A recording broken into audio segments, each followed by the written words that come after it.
All right, San Diego and Southern California. What's going on? Schaefer and Sliwa. Alan, Tuesday afternoon. Yes, sir. What is going on? Padres and Braves again. Yep. Coming up this afternoon. Oh, it's been such good baseball. It has been incredible. In fact, since the Padres have played so well since the break, they're chipping into that wild card lead. It was 3.5. And it's down to 2.5. Look at it this way. Over their last 6 games when they've set the world on fire and gone 3-3, they've taken 3 games off the wild card deficit. Oh, that's right. From 5.5 to 2.5 because they're playing so incredibly well. You know what one of the things that I value so much being a local San Diegan that has one professional team here is when I get off of work, first thing I say to myself, I can't wait to watch me some San Diego Padres baseball. And once, let me tell you this, John. Yeah. Once you get past the All-Star break and you really start looking forward to it, because now every game matters. Correct. Now you've put yourself in a position where you're in the hunt for a wild card spot.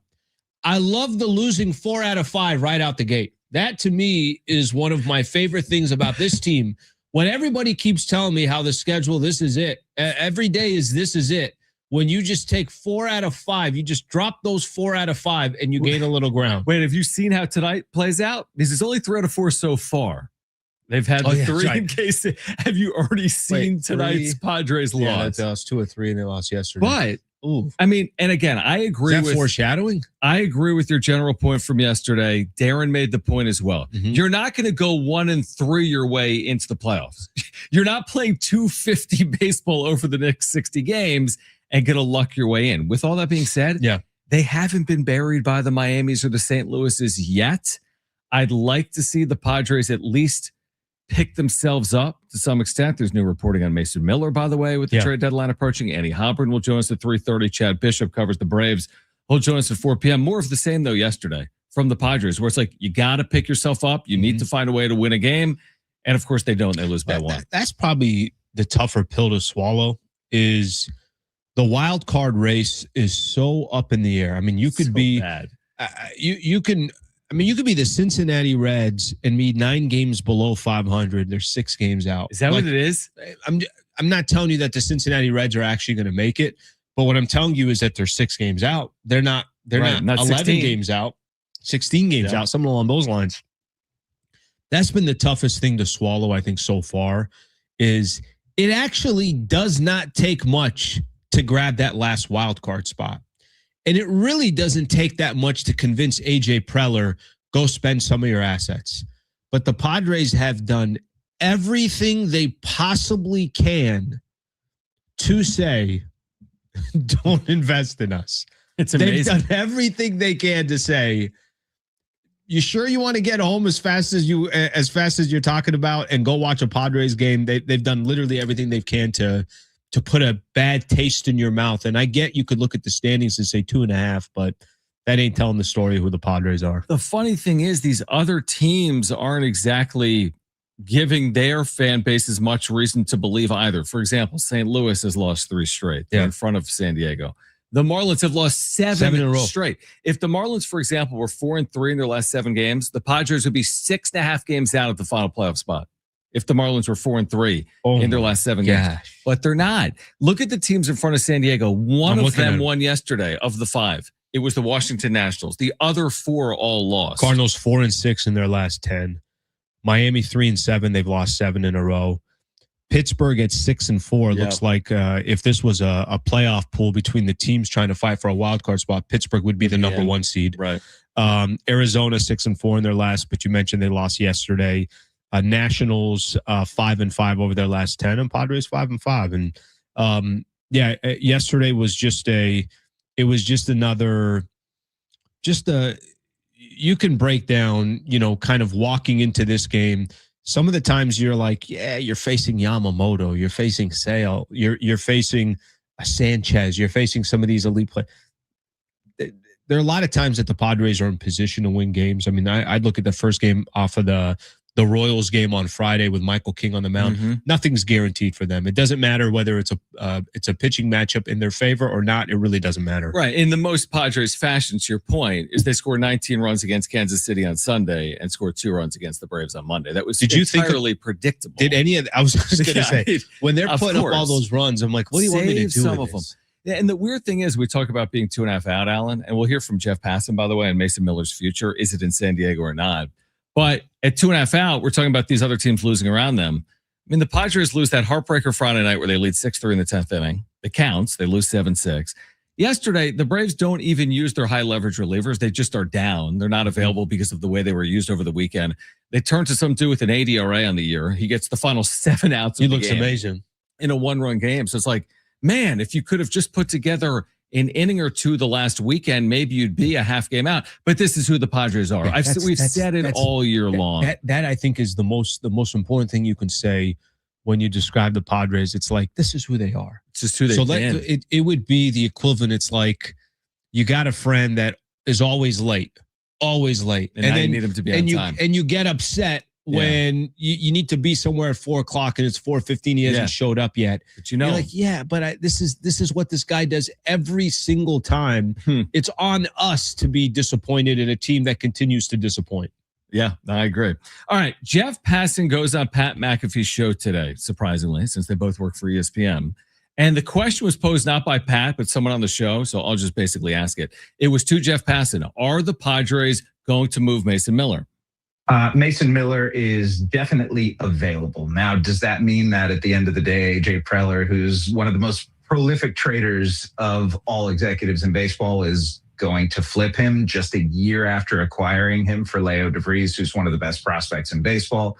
Not necessarily, but the Padres need, it's not prospects, the Padres need major league ready starting pitching. And if you're a team like the Seattle Mariners that has a deep rotation already, and in Ryan Sloat and Kate Anderson, two of the best pitching prospects in baseball, on the cusp of being ready for the big leagues, it's something you have to consider. If you're the Yankees and you can pair him with David Bednar and Tim Hill and Brett Hedrick at the back end of the bullpen, Fernando Cruz, it makes you just so much better and so much deeper. And Mason Miller is the most dominant player in baseball at his sport, or at his field. If the 9th inning comes around and Mason Miller is coming in, you pretty much know that the game is over. 75 strikeouts in 40 innings and 0.89 ERA. Like, he is a dude. And, him moving would help make what could be a boring deadline a whole lot more exciting. And if he and Skubal are both moving, then we got a fascinating couple weeks ahead. What'd you make of that? I don't know, more of the same, right? Like, I think maybe because it was a little bit new because it was Jeff Passan. Yep. But there were plenty of times this year where, do you remember we went through a stretch here? I remember I was doing a show. You were, I think, out for the week. And every day somebody new was coming on. It was so way too early to talk trade deadline. But it was like Buster Olney, Ken Rosenthal, Jeff Passan. And there were a lot of people talking about Skubal and would the Padres be buyers for Skubal? Can they go after him? Yep. And to just kind of see how the narrative has changed with San Diego and changed with the Padres and the position that they're in. And now the only conversation that we're having about the Padres, really, honestly, doesn't even have to do with the playoffs. Like, the wild card, that's all going to play itself out. We'll see what eventually happens. I understand your buyers, your sellers, whatever the case is, but the only story around San Diego is basically you getting rid of Mason Miller. So there's kind of a bummer aspect to this whole thing about that's the only thing we're talking about when it comes to the Padres. And the only other name sort of being mentioned a little bit there, Xander Bogaerts. It's funny you go there because in Jeff Passan's writing today, because there's a lengthy write-up today at ESPN ranking the top 2026 trade deadline candidates, and Mason Miller's listed as fourth. Yeah. But he writes in there, they'd love to attach Bogaerts' onerous contract to any trade, but that would severely limit the return. We've talked about that. And frankly, he writes this, nobody's going to take it. So you're right. Like, if there is reason for optimism as a Padre fan, I think a lot of fans are like, well, can they get rid of Bogaerts? Like, think about that. That's the big win at the deadline potentially. Is there any way you could actually get rid of Bogaerts and his contract this time around? And according to Passan right there, it sounds like the answer is no. It's going to be very hard to move Bogaerts in the deal at the deadline. Yeah, that's the piece I'm talking about. I was like, that's the only thing we're talking about in regards to Xander is him potentially being, thrown into a deal just to get rid of his contract. You got to give up one of the most electrifying arms in all baseball, one of the best closers. Somebody that, I would say is maybe saying the face of the San Diego Padres it's a little bit too. No, I don't think it is. I mean, he was the only All-Star. He's the only player that was representing the Padres at the All-Star game. He is the face of the San Diego Padres. You got to get rid of him because your team's not good enough to where you can use him more often. You gave up, obviously, your best prospect, one of the best prospects in all baseball last year, and then Xander Bogaerts is a part of the mix just so we can get rid of the contract. Just the storylines for San Diego right now, they suck. That's the reality. It's I completely agree. There's nothing positive that I can try to spin any of this. Yeah, the only positive, and I'm with you, it's the dumbest positive ever. It's like Marlins have lost 7 straight. All right, that's not saving your season though, because the Marlins suck. On the other side, by the way, would you trade? It's like you're going out of business, and you're like, so hey, is our competitor. The guy across the street is also that's like the most loser mentality that you can have. 100%. Padres fans, would you move Mason Miller and why? You can hit us up on the Talkback mic. Open up the free iHeartRadio app. Maybe you're listening on the app right now. Search for San Diego Sports 760. Click the red Talkback mic. Would you trade Mason Miller? Why or why not? Just by doing that on the Talkback mic, you are entered to win a 4-pack of tickets to see ZZ Top in San Diego. We'll announce a winner coming up today. We'll get into that. Would we trade Mason Miller or not? Plus, Annie Heilbrunn at 3:30. Chad Bishop from the Atlanta Journal-Constitution at 4 here on Schaefer and Sliwa. San Diego Sports 760. We're live on the iHeartRadio app.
All right, San Diego Sports 760 has 9 chances to win $1,000 every weekday with the Bonus Bucks giveaway.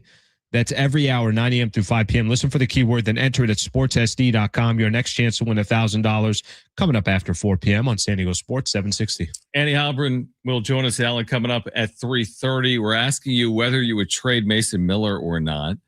Jeff Passan even wrote this today, Alan. He said that it's based on how they play here. He says, if they don't turn things around soon, he could be an ex-Padre by August 3rd. So leaving open the possibility that these 10 days, they could salvage something. They could keep Mason Miller. Do you buy that there is still time for the Padres to turn this around? I think I know what the Padres are. So if they decided at the trade deadline that they were still going to go out and get a starting pitcher, and they still had some belief that they're going to get healthier as they go, and if they still believed that, hey, we can still grab one of those final wild card spots, these other teams none of these teams are going to run away with it. I'd understand why they're doing it, but I know what the Padres are. Now, I've said from the beginning, I don't want to trade Mason Miller. Mm-hmm. I just don't understand what the hell the point was of trading for Mason Miller to get rid of him. In within 1 year time. Right. And if you are trading Mason Miller, what is that? I think the optics of that is just awful. So like I said, I mean, I think the Padres are a playoff team? I don't. That doesn't mean they can't make the playoffs. Sure. I just don't think they're a playoff team. Mm-hmm. And we've watched them enough. The drastic changes that need to happen is they got to acquire some starting pitching at the deadline. They need some help coming from some of these injuries, the players that they have that are injured. And if they believe that's enough, that they need health and to be aggressive enough where you're not, obviously giving up everything that you have in order to go get a player, I could see the case of why they're making it, but I just haven't watched a team that I could look at after that first month of the season and say, hey, they could be a headache in the postseason. They could be a headache in the playoffs. They just, by the way, the main thing, they don't have any arms. Like there's no starting pitching that they have other than Michael King that you say to yourself, I'm comfortable in a start. Walker Buehler will take the mound tonight. He's been terrible. Or last, now he went through a stretch where he was really good. Yep. Is that what he is? That's not what he is. Walker Buehler's not supposed to be going through that type of stretch that he was. Is he as bad as he's last been? 3 starts. Maybe there's a middle ground for that. Yeah, I mean, here's the thing. If we know who the Padres are, and I agree with you, and I wasn't a big proponent of trading Mason Miller, but I'm becoming more and more of a proponent of trading Mason Miller, and here's why. They need to fill multiple roles that they can't do with anyone else on their roster. As in, if you go trade Ty France, he's had a great year. You'll get something back, but you're not like really solving your organizational issues by going out and getting a single A reliever or single A starter. The only player that's going to maximize the return, I'm not saying you're getting Leo DeVries, but you can address multiple areas of need. Is that for the Miller. Present or is it for the future? Probably a little bit of both, obviously. I don't think you're going to trade Mason Miller for 2 starters in the big leagues today. But I do think you could trade with some team out there, maybe a starter in the big leagues right now and someone that's in your system. But like if you have so many needs and this team isn't it, does Mason Miller allow you the opportunity to fill those needs? I would say this. If the thought is trade Mason Miller because you don't feel like you got a team that's going to be competitive the remainder of this year. Yep. And I think you're also indicating, do I think, what makes me think they're going to be more competitive next season? Maybe the Miller trade. I guess the point I'm making is what I don't like is, well, let's just do a little bit here. Mason Miller is a gigantic trade. That's huge. That's a franchise altering move, just like you did last season to get Mason Miller. Right. That was a franchise altering trade. Juan Soto was a franchise altering trade. The problem I have is if you're going to trade Mason freaking Miller with 3 years left of control, then I'm having a difficult time believing then get Morejon traded as well. Go trade Michael King as well. I think you're Go right. trade Ty France as well. I Go don't see think, if you can attach, this and that. Mason Miller wouldn't be the only trade. My point is that if you're going to do it one way or the other, because I think halfway. I think if you're in the middle, I don't think it's going to accomplish anything. If you're going to pull the plug, pull the plug. How can you not? If you are listening on Mason Miller, I mean, Jeff Passan, nobody covers the sport better. He never misses. I don't recall any instance of him missing. Now he's speculating right here. But if he's actually available, how could you keep him if you're selling? There's going to be 6, 8, 10 potential buyers. It's going to drive the price up. I'm with you. I don't love the idea of trading Mason Miller. But if there's 6 or 8 potential buyers and you're listening, how do you ultimately hold on to them? Because of what you traded a year ago, I think the trading away, I don't think anybody has said they're going to get the talent that they gave away last season, right? It's hard to know. It is hard to know. You know what I mean? Yeah. But that's, nobody's saying like, hey, you're going to get a haul that's better than it was a year ago. Sure. So in a sense, like, I would understand if that was the case. I'll read a couple of these YouTube comments because I think some people got a couple of good points here. Here's one of the comments. Unless you believe the Padres can be very competitive through the length of Miller's contract, there's no reason to keep him if they get good offers. I guess that to me proposes the question. It's like, are we starting here? Like, is this going to be, because we've said this before, there's going to come a time where the San Diego Padres are going to have to look in the mirror and just say, we had a window and that window is done. Is Mason Miller the indication of like, this is it? You got to start rebuilding this franchise again. You got to start. I don't think so. And I'll tell you why. As good as he is, and he is elite, you cannot argue it. I am 100%. Everyone agrees. They've had lockdown closers the entire Preller tenure. He has turned over closers. As in, there's a big difference. I know, but they had Robert Suarez last year and they were in the postseason. I know, but there's a big difference. The big difference to me is none of the other players they have on their roster scream to me, this is a franchise I want to build around. Yeah, I mean, none of these other players that are like Manny Machado's best days are behind him. Xander Bogaerts was a bad contract from the beginning and is only getting worse. Okay, so what's the argument then? So what's the reason to keep him? What I'm saying is that the Mason Miller thing to me is indicating that if you're pulling the plug here on Mason Miller, I think you're pulling the plug. Like I think you look at the rest. I think you look at the rest of the franchise. I've heard you say this before.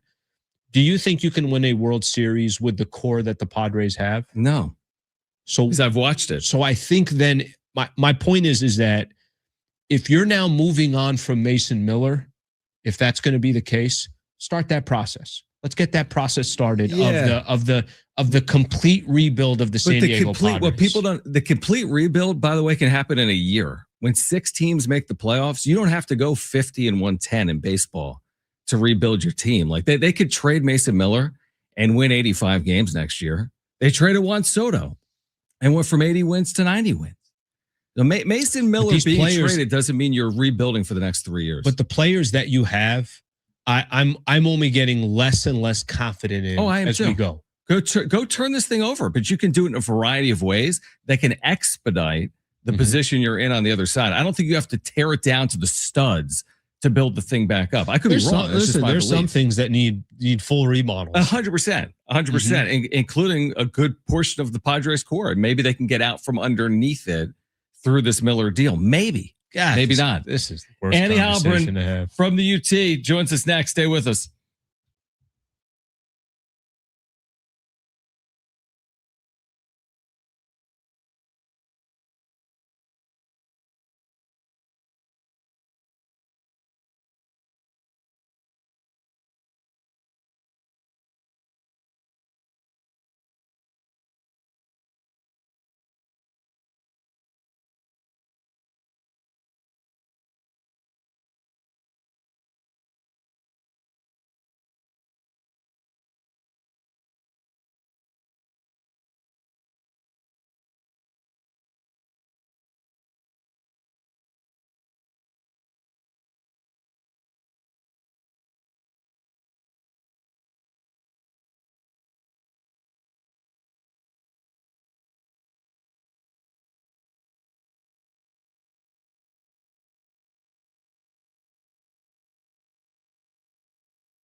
Here's what's trending from the iHeart Sports Network, presented by iHeartAdvertising.com. The Padres are in Atlanta getting ready for game 2 of their series against the Braves. It's going to be Walker Buehler going for the Friars and Ronaldo Lopez on the hill for the Braves. First pitch tonight is at 4:15. Tomorrow night, SDFC returns when they go on the road to take on Colorado Rapids. Our pre-match coverage with Adrian and Darren will begin at 6 o'clock. Run a business and not thinking about radio? Think again, because people are listening to radio more today than they did 20 years ago. And only iHeartRadio connects with more Americans than TV, digital, even social. Learn how radio can help your business. Call 844-844-iHeart.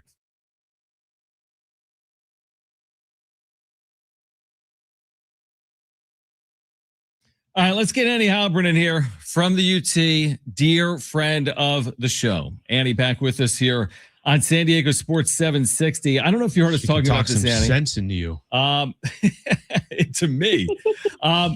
Annie, simple question, not simple answer. Should the Padres trade Mason Miller? And great to have you on. Yeah, John Allen, great to be with you guys. I was listening to the discussion, and okay, it's one of those where I feel like you can make pros and cons for either side, and they both make sense. I personally don't think they should, but that's probably a little more emotional based too versus the fact of the matter, right? But it's so hard because you literally have the best closer in baseball on your team. There he is sitting in the clubhouse every single day. And to think that you're going to trade him away, wouldn't it be just so Padres if next year or the year after they have a great team, but their closer just keeps blowing saves one after the other, right? It would be so ironic. But I just have a hard time trading this guy. You know, you gave up a lot for him. You have control. Now, the control thing is interesting because the new CBA likely will make it where a guy like Mason Miller, he enters free agency after the 2028 season right, instead of after the 2029 season. And so when you look at the negotiations of what you could even get back for him, which obviously you're still going to get probably, you know, the best of the hauls that you could get back if you do trade him. You know, you're trading to a team that would have 1 year less control, and all the owners or GMs are probably pretty aware of that right now, that's probably going to go through with the new CBA.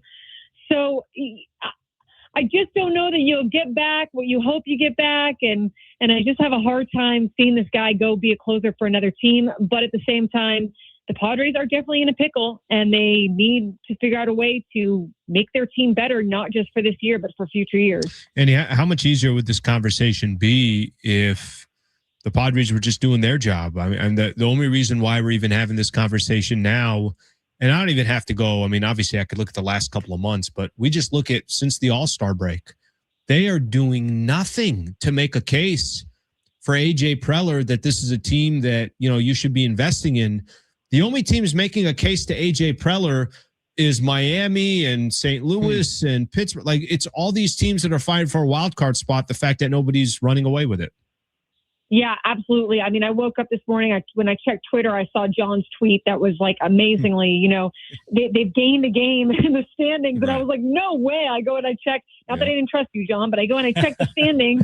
And I'm like, how in the world did that happen? And it's unreal. It's almost, I don't want to say the word annoying, but it almost kind of is. You're like, because it's almost like this mediocre pool of teams that nobody really wants to run away with it, and nobody's holding on to it. And when it's annoying in the sense that the Padres shouldn't even be in this pool of teams. They should be sitting comfortably at the top of the wild card. You know, maybe not the division, but they should be so far ahead of the Nationals and the Pirates and the Marlins and whoever else is in that group. And instead, it's this jumble of teams where the Padres really, honestly, they've got just as good a chance as any of these other teams to sort of back their way into the playoffs. And I think that just complicates things even more. I tend to lean on the fact that, like, I know everyone's different on this. I feel like you don't know what's going to happen next year. You don't know what's going to happen the following year. It's easy to say, well, you know, let's punt on this year and try to, we're going to be better in 27 and 28 and 29, whatever. But you just don't know. I mean, you never know what's going to happen. You've got a lot of core guys who are getting older. So to me, it's like if they just showed a little bit, if they could just get on the winning side of things, the above, if they were, you know, 3-1 instead of 1-3 or whatever, you know, it's at least giving a fighting chance to allow them to go and just try. Like, you know, maybe you don't sell off everything. You don't sell off Ethan Salas. You don't do all that, but you just kind of try and you give yourself a shot, because I do believe that once you get in, anything can happen. But they're not even kind of doing that right now. So it's just this weird purgatory. It is. It's like you just want to know who you are. You're either good or you're bad. But when you're in between, you can go down a wrong path, which could set you back. I mean, look at 2023. Andy Heilbrunn from the UT is with us right now on Schaefer and Sliwa. Do you think it's more contingent about where they stand, so to speak, as in maybe 10 days from now, they continue to play the subpar baseball? They go 5-5, but we look up and they're 2 games out of a wild card spot. Will they then be a buyer, or is it going to be more based on their play? As in 5-5 means they're 2 games under 500 and they're just not good enough at that point. How do you see it? It's so hard, right? I think that they could be that kind of middle ground that Allen doesn't like, but they probably will maybe be, which is this like in between buying and selling. Like maybe you're losing some people, but you're sort of getting some people back, and you haven't completely obliterated your team. You still got kind of a shot, but you've done, you made a move or two here or there. But because I do think it's going to factor in where they are, and I do think that front office and, like everybody, looks at that bunched up standings and goes, well, there's a shot. And if we just do X, Y, Z, but at the same time, I don't think anyone is looking at this Padres team, even through rose-colored glasses, which I think sometimes tends to happen when you're so close to it. I don't even think they're looking at it through rose-colored glasses. I think that they're looking at the reality of like, this is not great baseball. But I do wonder, like you said, I really don't know. Like maybe they might feel like they owe it, and they might owe it, to everybody to go for it if they're still somewhere close to being in the wild card, but I just don't know that go for it. We tend to talk in extremes. Like it's like you're selling everything or you're buying everything, and it could just be this kind of on the margins kind of thing where, it's a little bit of this, a little bit of that. Yeah, and by the way, I think that's very likely too. I think we can walk away from the trade deadline where there's a couple of pieces that went, a couple of pieces that came, and nothing. Maybe it's not just these gigantic franchise-altering names like we talk about with Mason Miller. Andy, I'm curious to get your thoughts on this. We've seen Xander's name get thrown around as, hey, maybe Mason Miller could be one of the ways of getting rid of Xander Bogaerts is using Mason Miller. And we saw Xander he's all the way down to 8th in the lineup today. I think something that hasn't happened since 2015. In your interactions, anytime you have conversations with him, what has kind of been the consistent vibe, or I don't know if that's changed at all, Xander hearing his name and the way people talk about his contract? Just any insight there that you think is helpful to us and listeners? Yeah, I think so Xander is a realist by all accounts. I mean, he lives in reality. Nothing ruffles his feathers. That he knows he sucks when he sucks. It doesn't ruffle his feathers that much that I think he's in some of these conversations, because he kind of looks at himself and goes, yeah, I get it. I understand why. So he takes responsibility and accountability for himself at all times. He's one of the hardest working guys in there. I mean, this guy, I know it may come across maybe to fans like he doesn't care or whatever. He cares. I mean, he's working. I don't know why he's not the Red Sox version of Xander, but he works just as hard. He treats the clubhouse just as professionally as he did in Boston, from all accounts that we've gotten and that I've seen with my own 2 eyes. But I don't like this whole Mason Miller thing. If you trade him with Mason Miller, you're essentially trading Mason just to get rid of Xander, but you're not going to get rid of Xander's contract. You're going to end up paying half of that, maybe more than that. And you're not going to get the return back because of that, because a team has to take on this contract or some of this contract. And so, I know that this contract is not a favorable one. I agree with Jeff Passan. I just don't see another team really doing it. But I also just think you kind of hurt yourself more as the Padres if you try to do that. And I think maybe you could still try to move him or move some of these big contracts, maybe in the off season, or trying to figure out a way to do it. But it also, I guess, kind of depends on how much money the new ownership is willing to take on in that kind of role. How much does that impact the roster as a whole and being able to bring on other players. You got to get someone else to play shortstop. Maybe not the hardest thing, but you still got to figure out a way to do that and have someone be good there. And the other thing about that too is so he's going to make $25 million a year, which is a hard number to swallow. But the more that the numbers go up, the inflation kind of goes up. It's a rough number to hear and to deal with, but it's almost going to be if he can sort of give you some decent production, better than this year, I don't know, and some good defense at shortstop, it's probably going to be sort of better to hold on to him, I think, versus paying off half his contract or more and watching him, go play somewhere else, I guess. I want to ask one more, Annie. My final question to you is, with the benefit now of hindsight, do you find the Preller extension timing to be odd? He was extended well before the new ownership was announced. It's still not in place. This team is trending to miss the postseason. He was apparently extended for multiple years. Hired a manager. He hired a manager in that process. Mm-hmm. Is his future assured once the ownership changes if this franchise is heading in the wrong direction? Yeah, it's a good question. So, they were very big on not allowing, not wanting people to know how many years he had in his contract. I don't think I said that right, but how many years he has on his contract. But my understanding, and I don't know, is my understanding of people that I've talked to behind the scenes, it's not a very long contract. Okay, so is anyone safe? First of all, the answer is no one's ever safe. Right. No one's ever safe, right? But he's probably making a few million at least, and I don't know that they're going to want to just get rid of that, and let that go. But let's just say, for the sake of speculation, that he's tied to Craig Stammen's contract, which is, I think, another year. Did he get 2 years with an option or something? Or I can't remember right now, but it's not a long time. Yeah. So let's say that he's tied to that.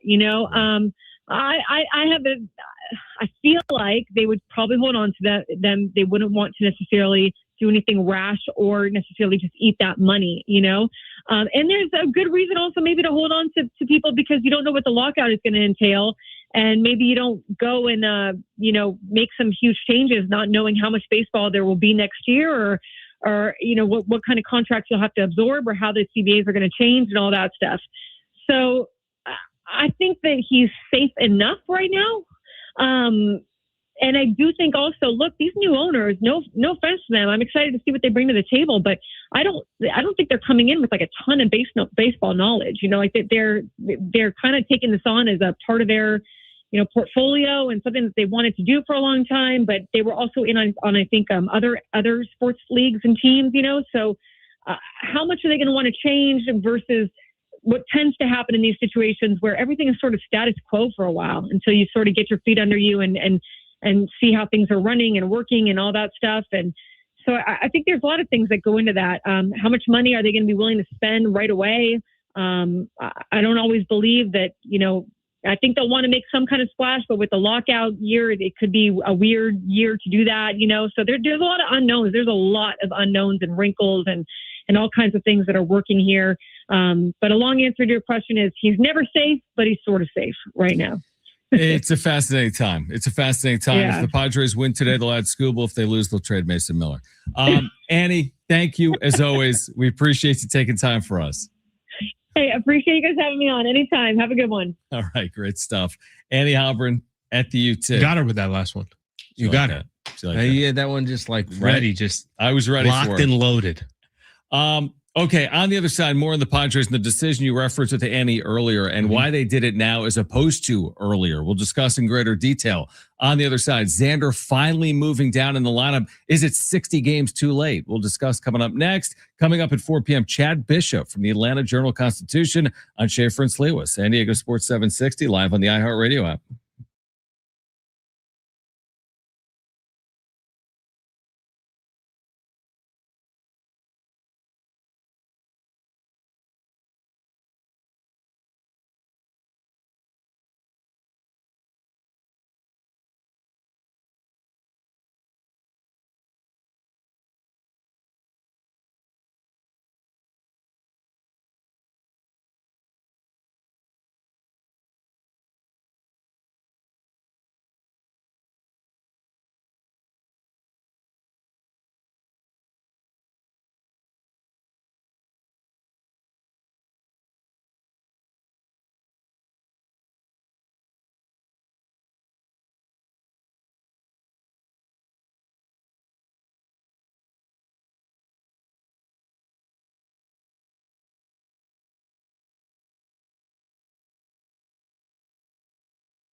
All right, our iHeartRadio Music Festival is back. Live performances by the Goo Goo Dolls, Kenny Chesney, Lainey Wilson, Snoop Dogg, Weezer, and more. September 18th and 19th at T-Mobile Arena, Las Vegas. 2 nights, 1 stage. Now's your chance to buy tickets at AXS.com. Get them now before they sell out. You have a dog. I do. And we were just talking off air. Yeah. Brent has a dog. Peanut. What's the name of your dog? Rookie. Oh, like, get it? Like a rookie. Right. Right.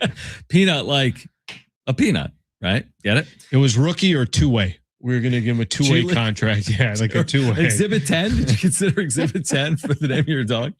His cat's name is Utility. There you go. Right. So I was just telling Alan's like, you need a dog. I'm like, well, I had one. The way I just explained my dog situation sounded very cold. I'm like, my dog's dead, and I spent $10K on his teeth the last year of his life, and I still had 2 payments remaining on his teeth after his death. So Alan can't. Brian, I don't know what to do with this, man. I mean, it was. I love dogs. This was Sully. Okay. This is a cute dog. Very cute. Look at that cute dog. Dogs are the best, man. Right? And there's a We couple all others. we all need a maybe in there. freaking dog.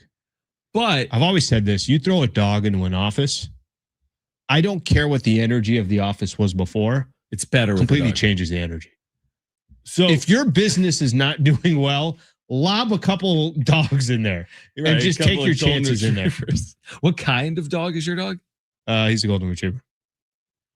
Here's the point I'm making. Mhm. My dog, my wife like bought him or picked him up from the shelter, and Yeah. spaniels specifically, I think, tend to prefer one owner. Like if there's 2 owners, they're You going to sound lean towards bitter one. about Correct. The dog never I did so much for this dog, but I didn't get near the attention I felt as if I deserved from him.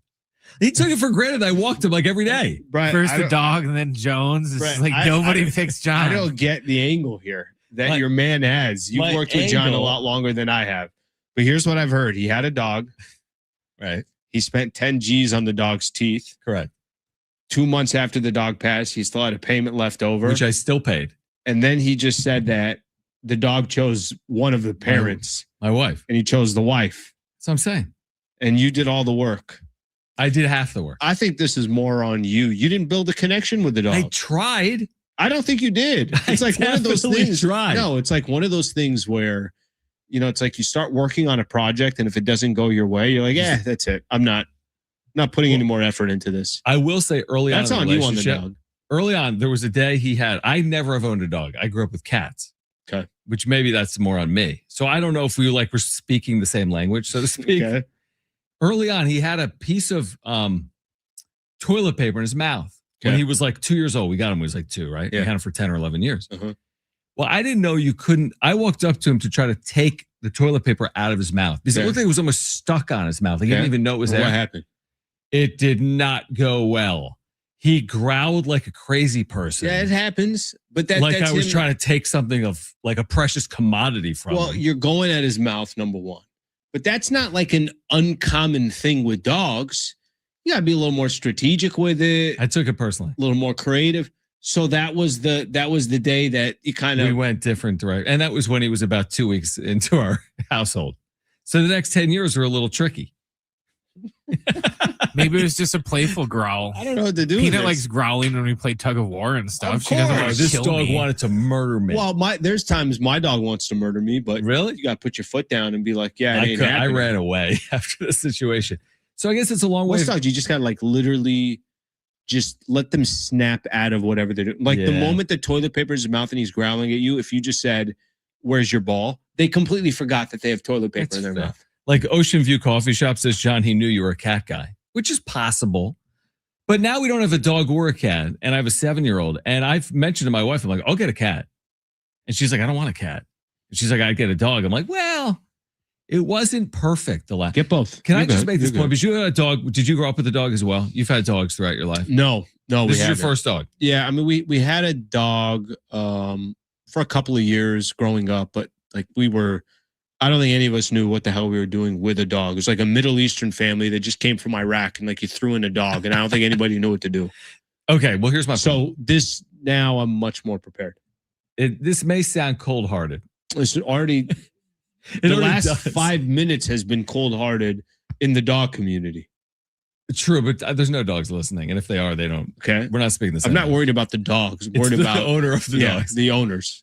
Anyone that honestly know, I love animals, like obsessed. If I could own a panda, I would. Right? Okay. It'd be weird, but a mini panda, I would definitely. Sure. But here's what I'm going to say: dogs a lot of time, very rewarding. Yep. And truth be told, if my dog Sullivan, aka Sully, is any indication, you could drop $25K on a dog late in life. Surgery. I think he had a surgery. He had like a cataracts. He had no teeth. Did you have insurance? No. I think now, because a lot of people have dealt with your situation, Right? you just get insurance. You get insure pet the insurance. dogs. Yeah, you get pet insurance. I think I could have done that through iHeart. True. I'm no joke. No, I think through your job, you can definitely do it. Do you have insurance? I'm serious question. Yes. Brent? Yeah, not through work, but yeah, I have it. So that you gotta was have my it. misstep. Yeah. Okay.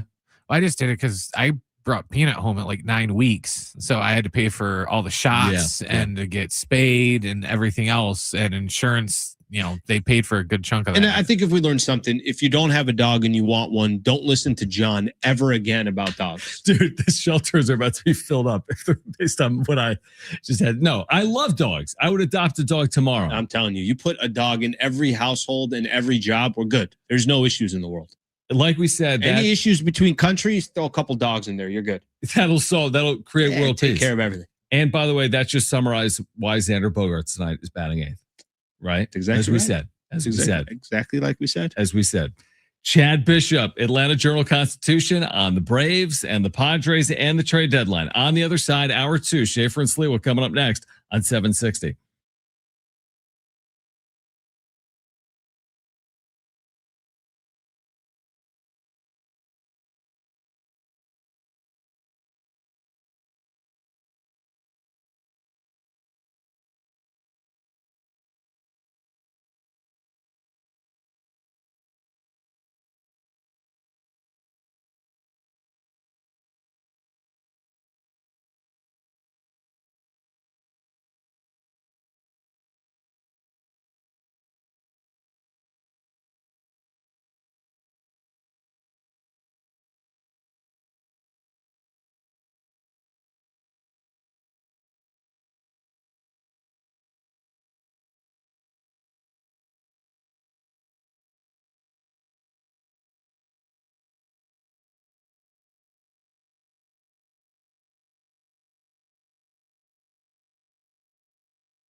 Here's what's trending from the iHeart Sports Network, presented by iHeartAdvertising.com.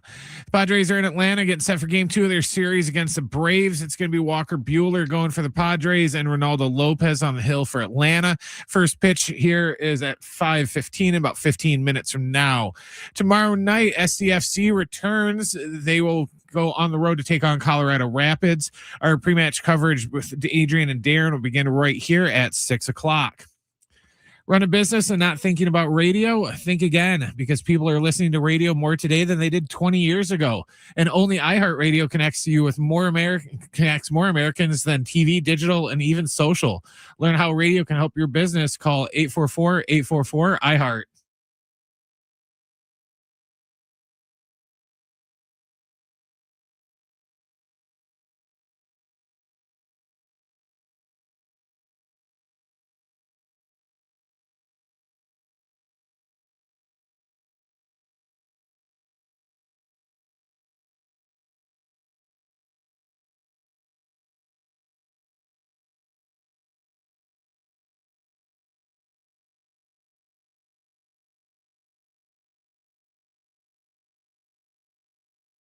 All right, hour 2. Schaefer and Sliwa here on San Diego Sports 760. Padres and Braves, Alan, about to get underway. Game 2 of their 4-game series. I want to be excited about it, but they won't allow me to be excited about it. Every San Diegan wants to be excited about it. Yeah. But they won't allow us to be excited about it. What if they score 19 runs tonight? I would tell you relax after 7 and see if you can get a couple and save a few more for the rest of the week. I'm in favor of them scoring 19 tonight, unless they allow 20 or more. Say then they're going to lose 20 to 19. Imagine that. Imagine that. All right, Chad Bishop, Atlanta Journal-Constitution, as the Padres and Braves prepare for the second of 4. The interesting thing with Atlanta, even with yesterday, Chad, and we appreciate you hopping on, just 13-20 in their last 33 games. Why have the Braves come back to earth? Let's start with the injury bug, right? I mean, that's every team deals with that. Drake Baldwin was out for a while. And even when he came back, went through an 0 for 36 stretch, so he wasn't himself. Ronald Acuna still on the injured list. So, I mean, those are 2 big pieces to this offense. And when those guys were out for much of June, the team was just really in that June swoon. They just could not hit at all. The lineup was sort of a wreck. And then starting pitching was so good in April and May. And those guys took a step back, right? We always talk about hitting being contagious, but a slumping pitching staff, I think, can be contagious too. And really outside of Chris Sale, they really could not find consistent starting pitching. So I think those were probably the 2 biggest things right there. But they seem to have gotten back on track a little bit offensively as the calendar turned to July. You saw glimpses of Pittsburgh and St. Louis before the break, definitely over the weekend, and winning a series against the Texas Rangers. And now Mike Yastrzemski's off the IL today. Ronald Acuna should be back this weekend. Drake Baldwin shoot 5 for 5 with 2 homers the other night. So offense looks good. They still need to find some starting pitching moving forward, especially with them being in the midst of 17 games and 17 straight days. But I think that's what the trade deadline is probably going to be for coming up. Chad, we always try to assess the Padres. We look at some of the teams in front of them and how do the Padres look against potential playoff teams? Of course, getting a chance right now to see that against the Atlanta Braves. How does Atlanta stack up with some of the more elite teams in the NL? I think they're okay. I would probably put them at like a notch below the Milwaukees and the Dodgers of the world, right? I mean, and honestly, like the way the Phillies have played under Don Mattingly, I think that's a real concern there for the Braves. Is this Phillies team sort of nipping at their heels? Again, this Braves offense to me looks okay with what Michael Harris is doing. Matt Olson's a constant. Ozzie Albies is a constant. But when you look at that pitching staff, especially if you're going into a playoff series, I mean, Chris Sale's your guy, but after him, there's just so many question marks. And when I compare that with a staff like the Brewers have, with what the Dodgers are running out there, it kind of makes it tough to sort of put the Braves in that echelon right now. Now, again, there's some guys that could be returning from the IL. There's some guys at AAA rehabbing. The trade deadline is fast approaching, so maybe that changes over the next couple of weeks. But I would think the Braves, if there was a tier, right, I think they'd be just at the top of that tier too. Chad Bishop, Atlanta Journal-Constitution, with us right now. Schaefer and Sliwa, San Diego Sports 760. Could you, with all their needs that you just discussed, specifically starting pitching, will they make a run? Could you see them making a run at Tarek Skubal? I don't know about Schoolboy. I know that's a popular name. I get the sense that it's going to be more definitely a frontline starter, right? Definitely a guy you're going to run out there in game 2 or game 3 of a playoff series. I just don't know if the Braves are going to be willing to part with enough high-end prospects to get someone like a Tarek Schoolboy. I know it's a popular name in Atlanta. I mean, that's the big fish out there, right, that everybody wants.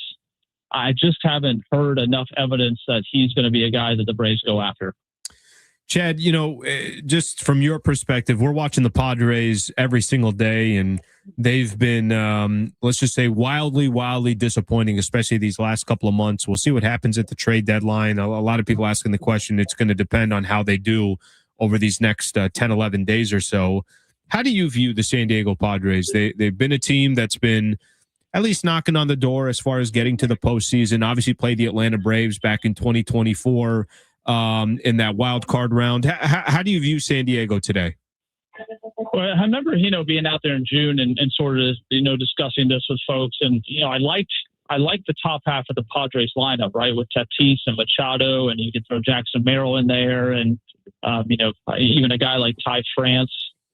But I just don't know if the second part of that lineup, right, the bottom half is enough to keep moving the line, keep turning guys over, if it's enough offensively.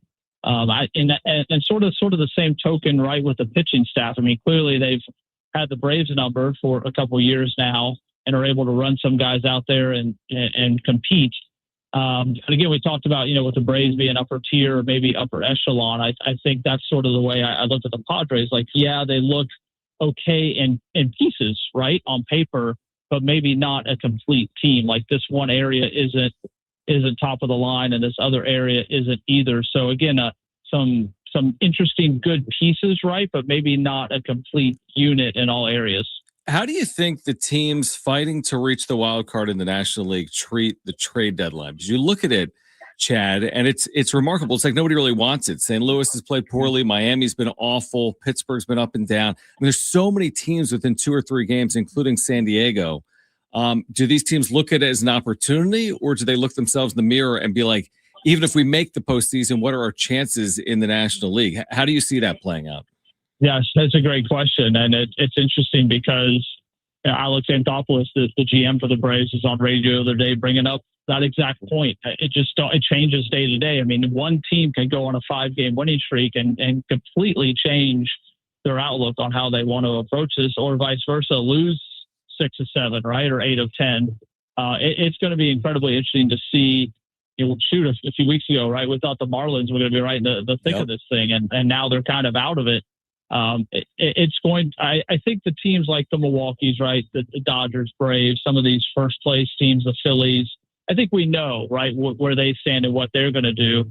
But this could be a deadline scenario where teams truly are waiting till the 11th hour to figure out where they stand and if they think this is the year or that isn't. And then, the wild card, right, no pun intended, is how does this lockout looming look, right? Does that dictate how teams go after this? Knowing there's not going to be a tomorrow, does that sort of adjust their mindset in this thing? Or knowing that the lockout is looming, like, hey, maybe this is the year to get a whole bunch of prospects, or maybe this is the year to get rid of the prospects because there's not going to be a baseball season. I think that's something to watch as well.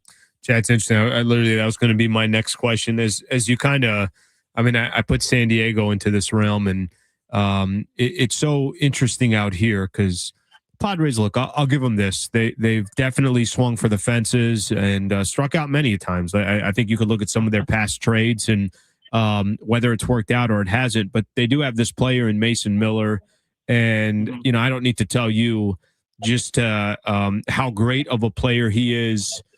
Do you think, and again, this is just from your perspective, what would you make of it if the Padres, 1 year after acquiring Mason Miller and giving up one of the top prospects in all baseball, turned around and traded him a year later?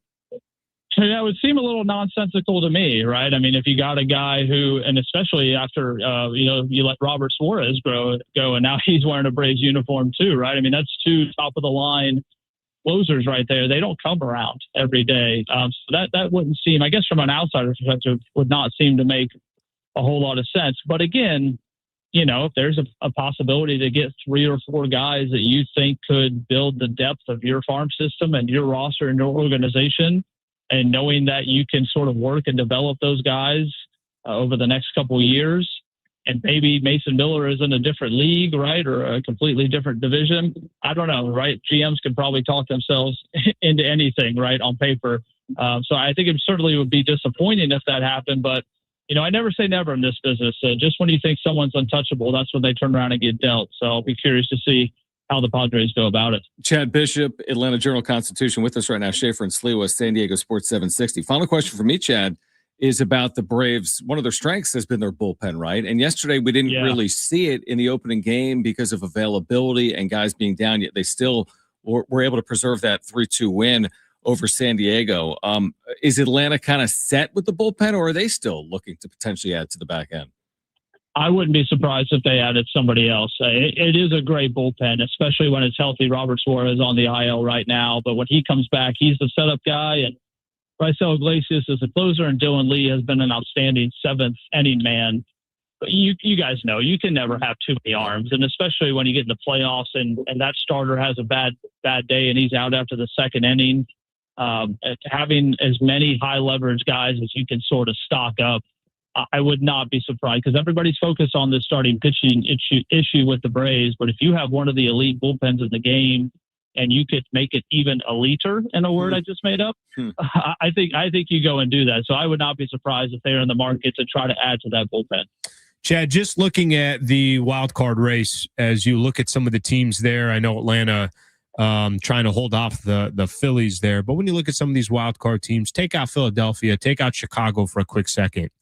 Is there a team there that maybe you've watched the Atlanta Braves play and say, hey, that team could be a headache in the postseason? Oh man, to be honest, not really. It's probably gives us hope there. Answer. It gives us no. I'll take that. Yeah, I mean it does seem like a very top heavy league. Now I will say this, because there aren't really clear answers in that wild card race. It kind of, to me, almost makes it a little even more dangerous, because back to one of the other questions, like which one of these teams does decide to go all in and add somebody at the trade deadline, and all of a sudden they look like a different team than maybe an 84 or an 85 win team. I mean, all it takes is, I've been telling folks, just get in the tournament, right? You get in the tournament. MLB playoffs now is almost like March Madness, right? You just get in the tournament and see what happens and roll the ball out there, and you get a hot team, a hot pitching staff able to make a run. So that's kind of what I'll be curious to see, which one of these wild card teams, who none of them look really dangerous right now, but they go for it and they add a couple pieces, and all of a sudden they look like world beaters over the last 6 weeks. That'll be something incredibly interesting to watch down the stretch. Chad, appreciate you taking time for us right before this Padres and Braves game, and enjoy the series. And thanks for hopping on in San Diego. All right, fellas. Thank you so much. All right. We're ready for game 2 tonight between the Padres and the Braves. We can get into this Padres lineup on the other side. We are here until 6 p.m. The wrap is still ahead as well. And we're giving away tickets to see ZZ Top in San Diego on August 4th. We're asking you, should the Padres trade Mason Miller? Hit us up on the talkback mic. Open up the iHeartRadio app, search for 760, click the red microphone icon. I just win some freaking games, and we don't have to have this conversation anymore. How about that? Is it as simple as that? Win some games, we don't have to have the conversation about Mason Miller. All right, here until 6 p.m. Stay with us, Schaefer and Sliwa, San Diego Sports 760. We're live on the iHeartRadio app.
go Padres. All right, SDFC returns tomorrow when they go on the road to take on the Colorado Rapids.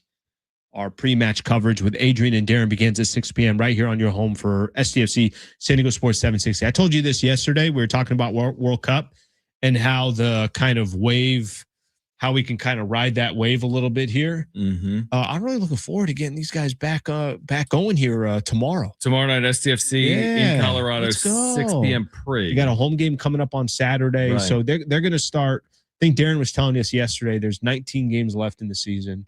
And they got some work to do. They got to move up in the standings. Mm-hmm. And, you know, I'm thinking of the last two games they played. Cincinnati was the game that they tied 3-3. It was the final, couple of kicks of the match. SD got a goal. And then Cincinnati, literally, all the referees are waiting to do is just somebody clear the ball and the game is over. Cincinnati scored. But the game after that was the game against the defending Western Conference champs, Vancouver.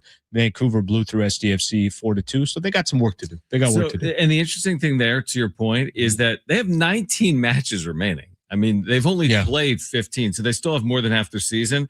But they are in 12th place in the West. They're tied for 11th with Portland, 17 points, but they're 3 points out of a playoff spot. So there's plenty of time, is the point. I don't know. Is it a similar situation to the one that the Padres are in? I don't think so. I think there's way more time. Yeah. There's 19 and also 10 of the teams in the Western Conference will make the playoffs. No, 9. 9 of the teams. Yeah, and Darren was telling us, they've already kind of made some key additions, and we'll find out there could be another addition coming. And I think just the mere fact that there's just so much more of the season left, it's different than it'd almost be like, I don't know, saying, are the Padres out on June 1st? Right. You can't say July 20th. Then they played June, and that was awful. Good point. Yes. Good point. SDFC, thankfully, didn't have to actually play in June because of the World Cup. All right. So for the first time in forever, you mentioned it earlier, Xander Bogaerts is batting, 8th in a lineup for the first time since 2015. Of course, he wasn't with the Padres at the time. So what do you make of them doing that, moving him down in the lineup? And then the other part of that question is, if they're willing to do that, why did they wait 100 games to do it? Yeah, I think whatever you got to do. And, I put it in the notes here. See if I have it here. But there was a piece of this. Try to find it here real quick. There was a piece of this that Kevin Acey put out there. Xander Bogaerts said, I think he was asked kind of, what do you think of being 8th in the lineup for the first time since 2015? He said, play better, try to contribute. Yeah, I like that. I don't think there's anybody that says anything about Xander Bogaerts. Here's what I know you can't question about Xander. I don't think anybody's saying that, hey, this guy's not a professional. Completely agree. I don't think anybody's saying that, hey, this guy doesn't work hard. I don't think there's anybody saying that he doesn't want to be successful for the San Diego Padres. The problem is he hasn't been successful, and it will go down as one of the worst contracts in San Diego Padres history, period. Right? What he was able to accomplish in Boston and then eventually come to San Diego and just be a complete, just a shell of himself. I'm going to say this as respectfully as possible. I don't care. There's nothing in me that's, well, how will Xander feel about this? There's nothing inside of me that sympathizes for Xander Bogaerts and his $280 million. If they feel like they need to put him 8th in the lineup, put him 8th in the lineup. If the question you're asking, why didn't this come earlier? What are the other options, I would say? The problem is you don't have this all-star lineup to begin with, where it's like, well, you're putting Xander there only because of his contract, and you got 3-4 other guys that you can have, much further in the lineup or that are much more effective or dangerous. The reason why Xander wasn't moved in the bottom of the lineup earlier is because I just don't think there's any threats within their lineup that's shouting and screaming for more opportunities. It's fair. I mean, they batted him cleanup 10 times this year. For example, they have Ty France batting cleanup today. He already has an RBI single and has been red hot. It is, to me, late. Now, I credit them for doing it. I don't think Mike Schill would have ever done it, for example. But it is 100 games in. He has been struggling for months. Look at the last 2 months for Xander. I think he Bogaerts. had a good first month. And it's been bad ever Nothing since. after that. Listen, does it play a role moving forward? I don't know. But I give them credit for trying something when other things have not worked well for this offense this year. So you move like down in the lineup. I read this. AJ Cassavell, who did a story on this. Xander Bogaerts is batting 8th today, the lowest he's batted in more than 11 years. It's a sign of how things are going for Xander and for the Padres. Bogaerts doesn't like it. He can't argue it either. What can I say? Play better, he said. I go back to this.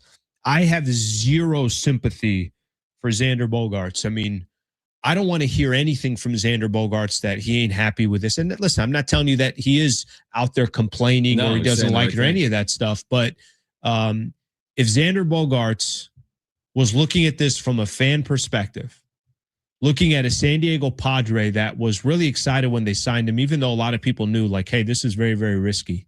He's done nothing in San Diego. No, I mean, He's clearly the deal has been, as you said, I mean, it's been one of the worst deals in Padres history. Truthfully, it's one of the worst deals in baseball history.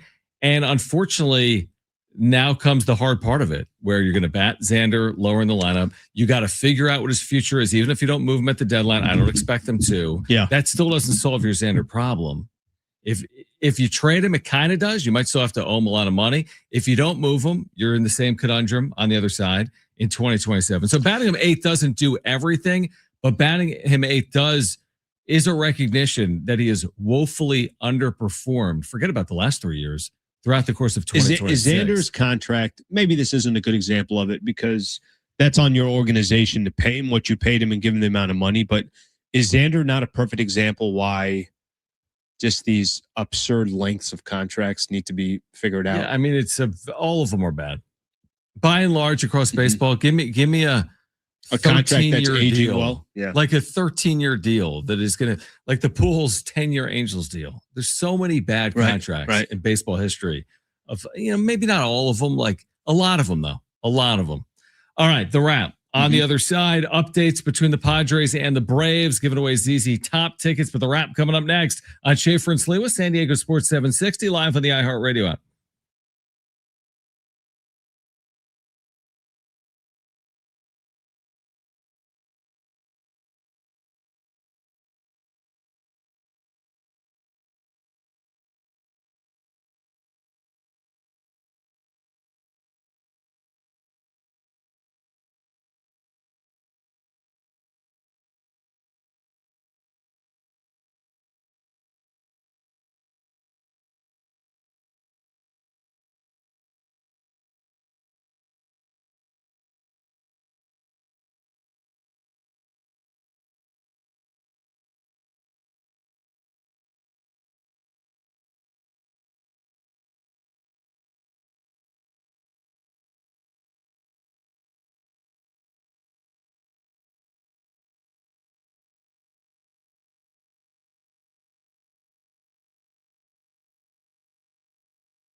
Here's what's trending from the iHeart Sports Network, presented by Jamul Casino. The Padres are in Atlanta taking on the Braves in game 2 of their series. It's Walker Buehler going against Ronaldo Lopez. Right now we are in the bottom of the first inning and the Friars are up 1-0 on the Braves. Tomorrow night, San Diego FC returns where they go on the road to take on Colorado Rapids. Our pre-match coverage with Adrian and Darren will begin right here at 6:00. Make Sundays your summer escape at Jamul Casino's Starlight Pool Parties. Enjoy rooftop views, live DJs, cocktails, cabanas, and poolside vibes all season long. Every Sunday from 11 a.m. to 7 p.m. at Jamul Casino Resort.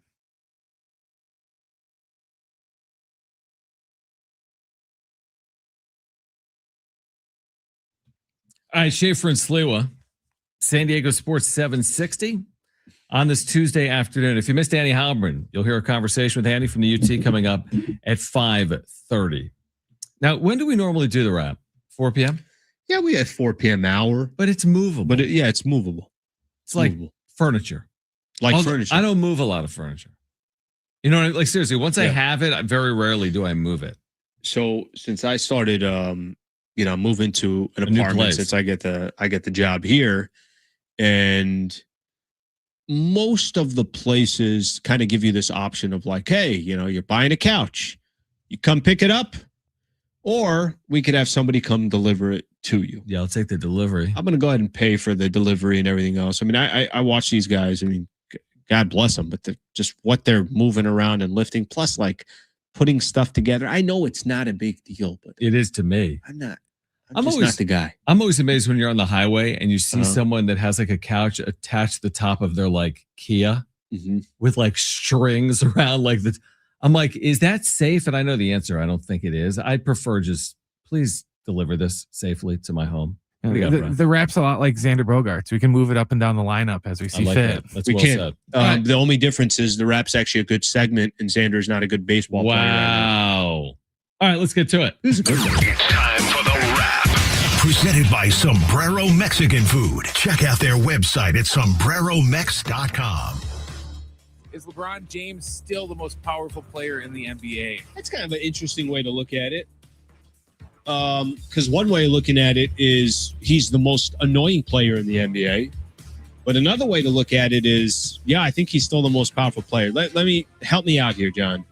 If Kawhi Leonard was holding out, if Steph Curry went 21 days without making a decision, that would be he'd have a lot of eyes on him.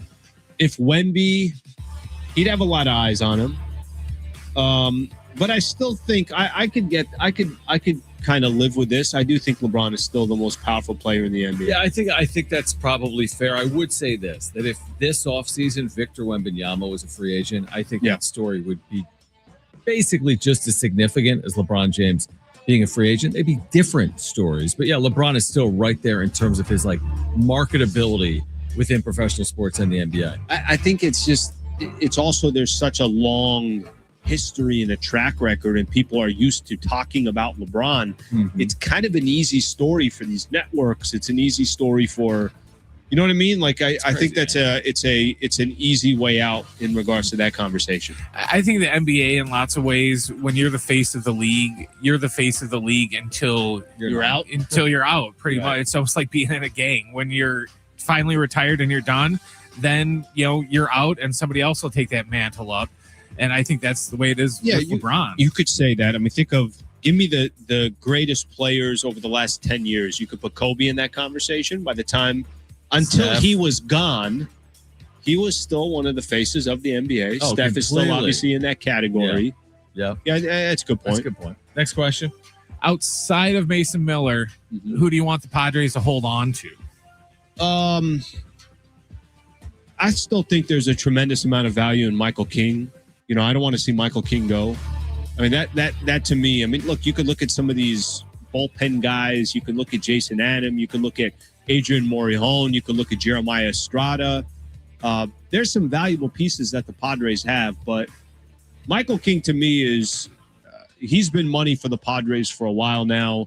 I know last year was really odd just how things played out with him and whatever injury, whatever the heck that was. But I'm a big Michael King fan, still am, and would love to see Michael King stay with the Padres. if you're going to sell, I'd sell anyone. Mm-hmm.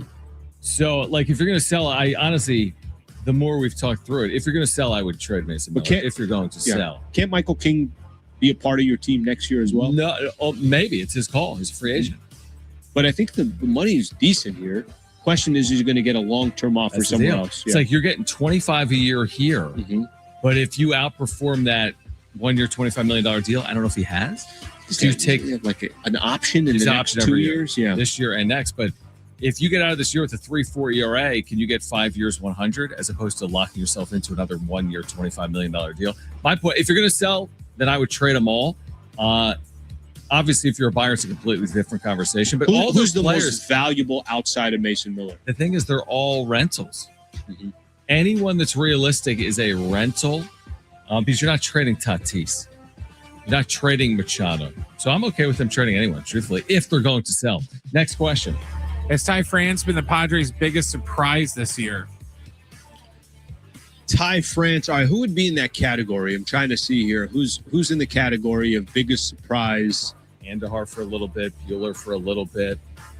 What was the outfielder's name? Samad Taylor for Yeah. a little bit. Yeah. It's Ty France. It's I mean, Ty based France. off of everything you just said, like breaking it down like that, I agree. I think it's Ty France, and it's probably not even close. Talking about someone I would trade if I'm selling, he's the first to go, unfortunately, because he's been so valuable. Yeah. Near 900 OPS. He goes, if they are selling, he'll absolutely be on the move. I'm with you. He has been terrific, absolutely terrific for the Padres this year. I'd love to see him stay in a Padres uniform, but it's on how they play. Next question. Do you think this could be Ryan O'Hearn, all over again with them just letting him go? Not if you trade him. You know what I mean? O'Hearn walked. No, I mean, if they don't trade him and then they don't re-sign him, it could be that. similar to that. Difference is O'Hearn came in a trade. True. Right? O'Hearn came in a trade. You gave up some value. Yeah. That's the same. Laureano you picked up. You picked up Mason Miller, Freddie Fermin. So, but I get the comp to it.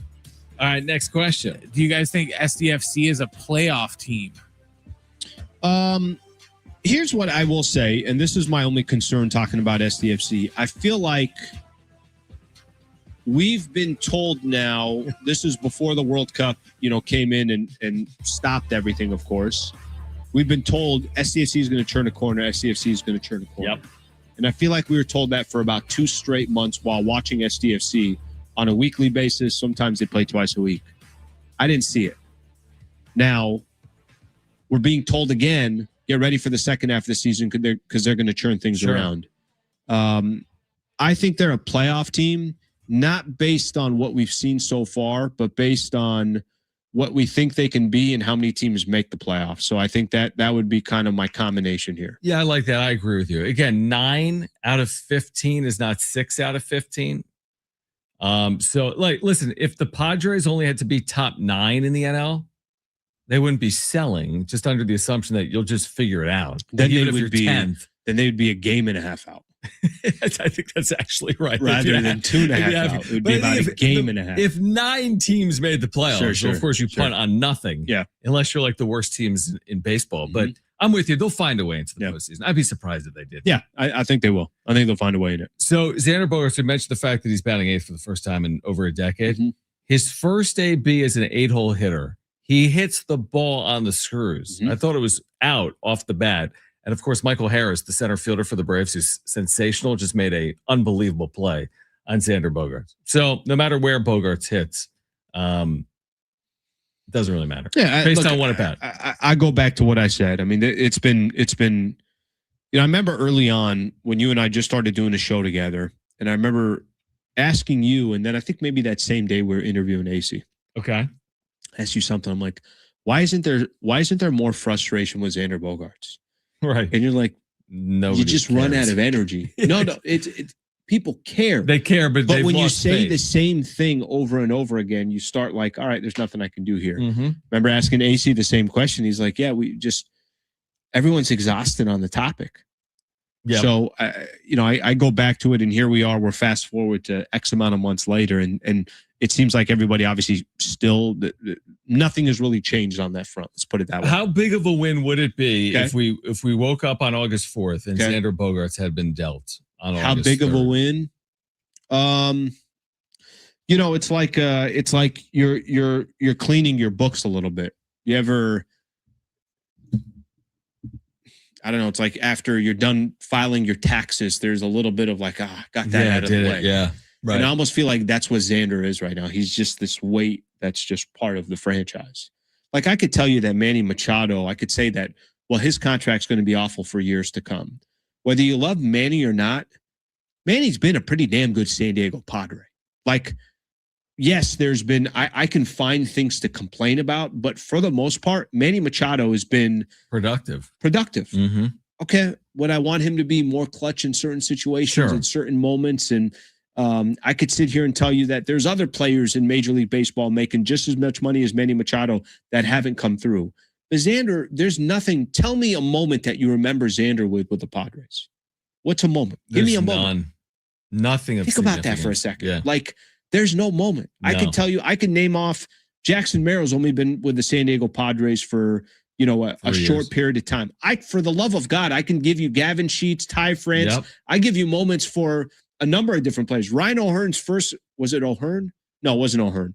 But I could give you moments. I could give you a handful of moments from a number of different players. I don't have one for Xander. I don't have one. Yeah, I think it would be widely celebrated if the Padres could get out from underneath the Bogaerts. At what cost is the question? That's what cost? How much are they going to have to pay to get rid of them? All right, on the other side, what Rich Paul has to say about LeBron's free agency. Plus, Annie Heilbrunn at 5:30. Updates between the Padres and the Braves as well. Schaefer and Sliwa. San Diego Sports 760. We're live on the iHeartRadio app.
All right, Schaefer and Sliwa. Annie Heilbrunn at 5:30 if you missed our conversation.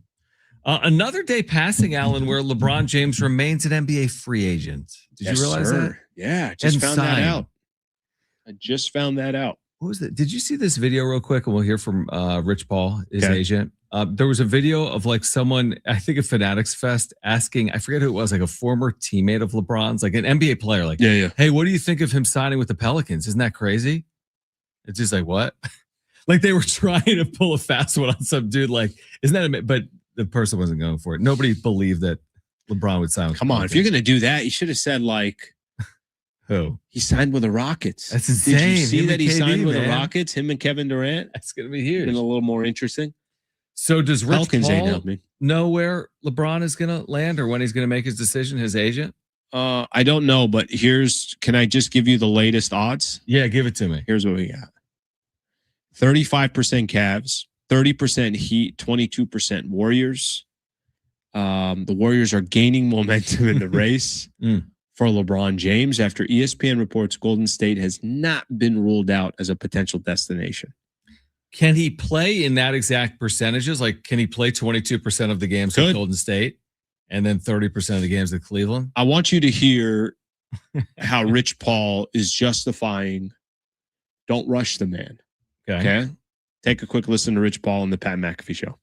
Yeah, just have a little patience with him. Now, obviously, Pat is his choice. I have a job to do to set the table for him, but it's his choice. And in my conversations with Adam, which obviously, Adam, the greatest commissioner of all leagues, we understand where the league is at and things of that nature as it pertains to the schedule, but it's a very conflicting thing because this is a very important choice for him. And you cannot rush it. I think he's earned the right not to be rushed. And so it's not a thing where you're toying with people's emotions or trying to make it about anything more than the fact that, hey, this man has a very important layered decision to make across business, across family, across basketball. And, basketball is the business, obviously, but, just have to be patient with him. I don't know, Pat. I wish I did know. I don't know. I don't know. That's Connor. I wouldn't even joke with you. Did you buy that? I got nothing. I got nothing, buddy. That's you. You respond to it. Do you buy that? You and Brent have a healthy conversation. I got nothing. I don't buy it. I can't offer anything. Somewhat. I believe him from the point of view of it's not Rich Paul's job to make the decision. It's his job to put all the options on the table, and then LeBron makes the decision. And I also agree that I think he's earned the right to take his time, but then there's also a limit on, you can take your time, but then, what's too much time? So when you're offered, how in real life, again, LeBron's not like someone that works in accounting. When you're offered a job, like get back to us in 48 hours. It's expected to get back to someone relatively quickly. It's very rare for someone to sit on a job for a week and still have that offer. This is different, but he's been in the league for 25 years. I think he has a good feel for what he's trying to accomplish. I think typically, though, you don't have 8 simultaneous job offers coming in at the same time, but you have to pick from. Not his first free agency, is it? No, but it's going to be his last. I got a funny story. So you just said, right? When you're offered a job, you should kind of act on it, right? Typically, people do. All right. So when I was 16 years old, I applied to a very critical job that was going to change my entire outlook of my life. I applied to Golden Corral. Remember Golden Corral? Oh, yeah, of course. The buffet? The buffet place, right? Yeah, I love Golden Corral. Golden Corral out in El Cajon. Not there anymore. Okay. Okay. And this is because of what went down. You were a free agent at this point? I was a free agent. Able to. Yeah, I was a free agent. Mm-hmm. So I applied there. I had a buddy of mine that was working there. So he's like, yeah, I'll get you a meeting there. Take the meeting. You had a hookup. I had a hookup. So he was your agent. He was your Rich Paul. I had an in at Golden Corral. Let's just put it that way. Mm-hmm. So I apply for the job. I go and I do the interview with the assistant general manager. This is assistant GM. Like they put me straight up to the assistant GM. They didn't put me down to somebody else. Palenka's assistant. Basically. I mean, you know what I'm talking about here. And I want you to, every one of these, I want you to tie back to LeBron because I think there's a lot of parallels here. Yeah. Okay. So I get the meeting with the assistant GM. Kill it in that meeting. Right.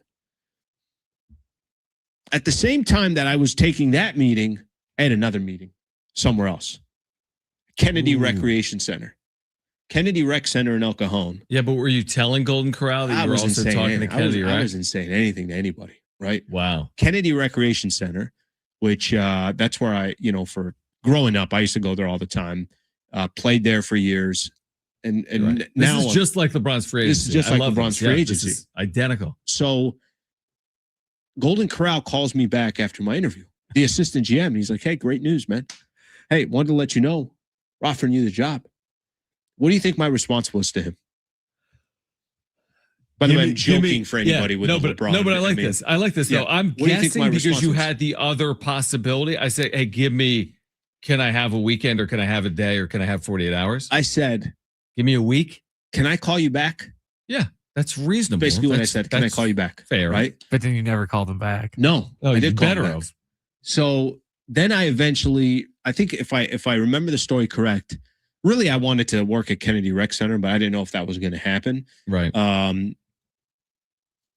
I didn't know if I was going to get the job there. So then when I called him back, I was like, "Hey, I'm calling you back." He's like, "Yeah, we already offered the job to somebody else." He goes, "If you're not committed here," late? I had Golden Corral, the assistant GM, basically call me. I say, "Hey, listen, look, are you in or are you out?" How much time between the conversations? He offers you a Golden Corral job. I got offered the job at Golden Corral. Is it same day you called back, or did you call a month later? It wouldn't. It wasn't more than 24 hours. And it might have even been then you were in the right. It might have even been like 12 hours. No. If you're within 24 hours, no matter the job, you're wasn't being crazy. Reasonable. But he didn't like the whole, I think he thought there was like a power struggle here. I'm like, I'm 16 years old, okay? I mean, I don't know what the hell I'm doing.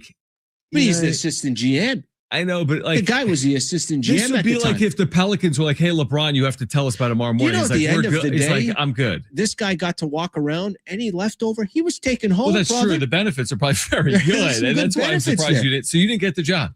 Didn't get the job, and then eventually, one of my favorite jobs I've ever had in my life, Kennedy Record. Oh, it's the best. Okay, since we're on jobs, I played ping pong for like 6 hours a day, just playing ping pong. And honestly, didn't we play one time in and Monterey? Then you said a couple days ago, you're like, Slee, I don't think you have a jump shot. You go take me out to a court right now. We'll see if I have a jump shot, okay? Yeah, I don't think you understand what happened at Kennedy Recreation Center.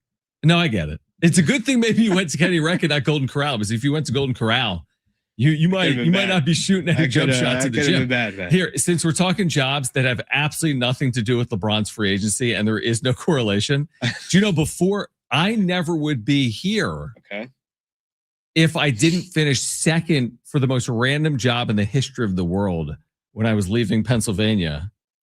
And that was to be the Tampa Bay Rays director of social media, which I know nothing about social media.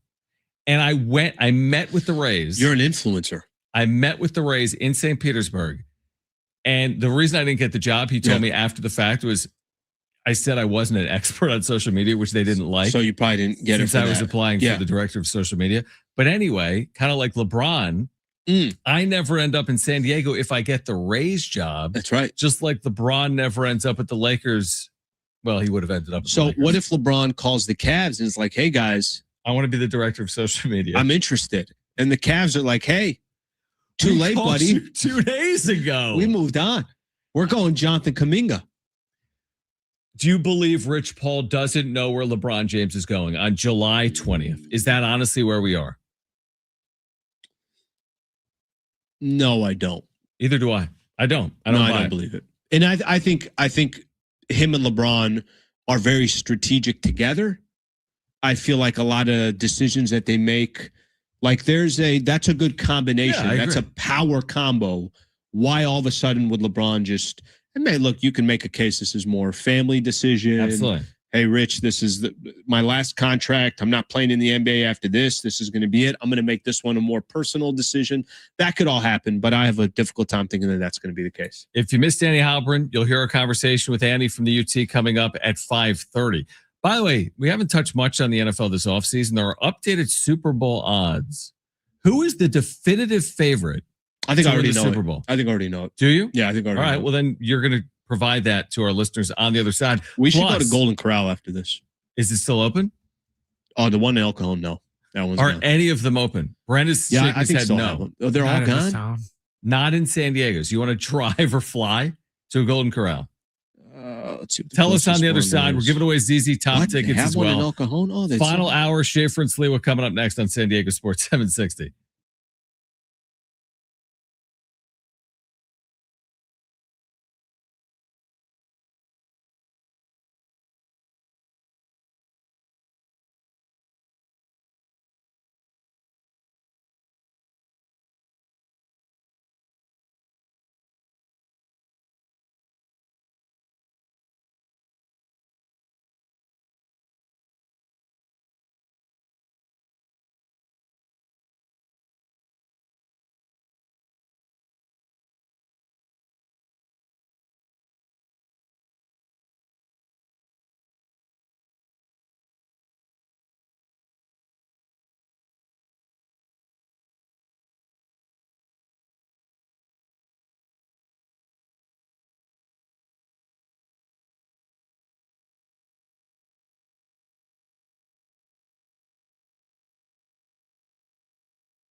Here's what's trending from the iHeart Sports Network, presented by iHeartAdvertising.com.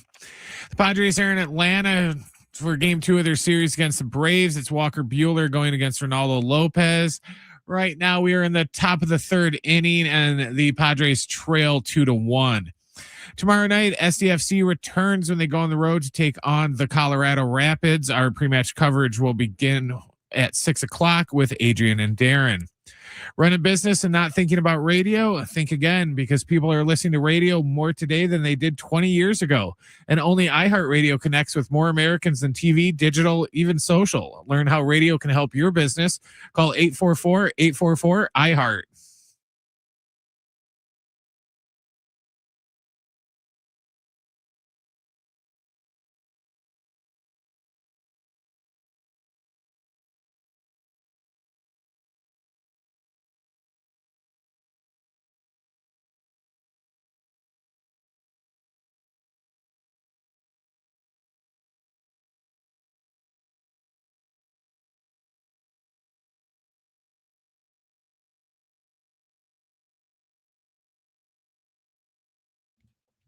All right, final hour here on Schaefer and Sliwa, San Diego Sports 760. Annie Heilbrunn will swing by at 5:30. I mean, not literally, but you'll hear from Annie Heilbrunn. Imagine if she just walked into the studio. She should come. She's always welcome. And if you're listening, right? She's always welcome. Get in here. Yeah.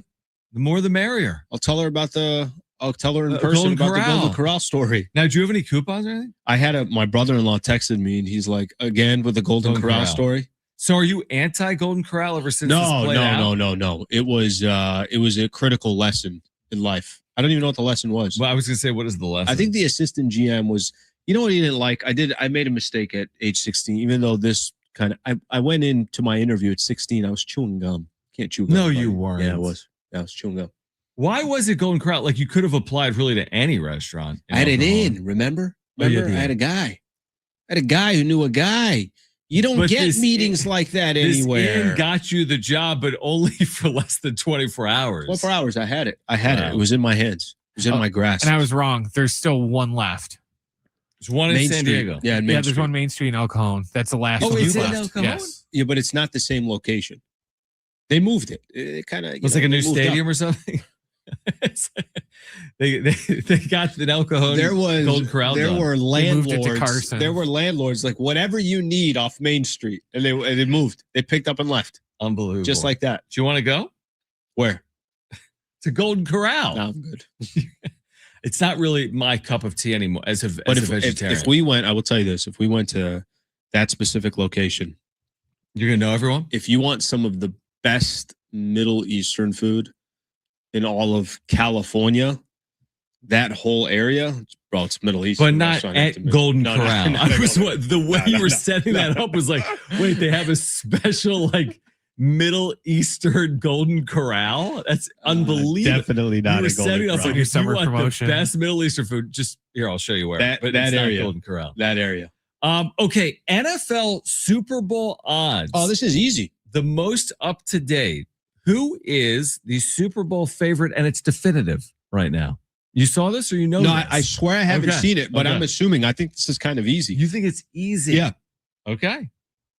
Is it the Rams? It is. Yeah, it's easy. Easy? Yes, absolutely it is. And honestly, it does make a lot of sense when you look around at the other competitors. Yeah. It does make sense, but twice shorter odds than the Seahawks. Plus 550, about 5-1. Yeah. Seahawks are 11-1. And by the way, Bills and Ravens 10-1. Yeah. So about 5-1. I think there's a few things that come into mind. First off, the Rams are ran well, period. 100%. I agree. Sean McVay is arguably one of the best coaches. They're always in kind of win now mode. They'll come back with a chip on their shoulder because they did lose, and they did lose to Seattle. And kind of a couple of fluky games against Seattle. Do you remember what's the game that they had where this was during the regular season and it kind of dictated everything? Seahawks came back from, I want to say 16 down and needed two-point conversions. Yep. And that 1 2-point conversion that everyone thought was just an incomplete pass was actually a back lateral, and whoever it was picked it up. Oh, yeah. And was smart enough to score. Anyways, the point I'm trying to make is the Rams are always good, always competitive. They trade for oh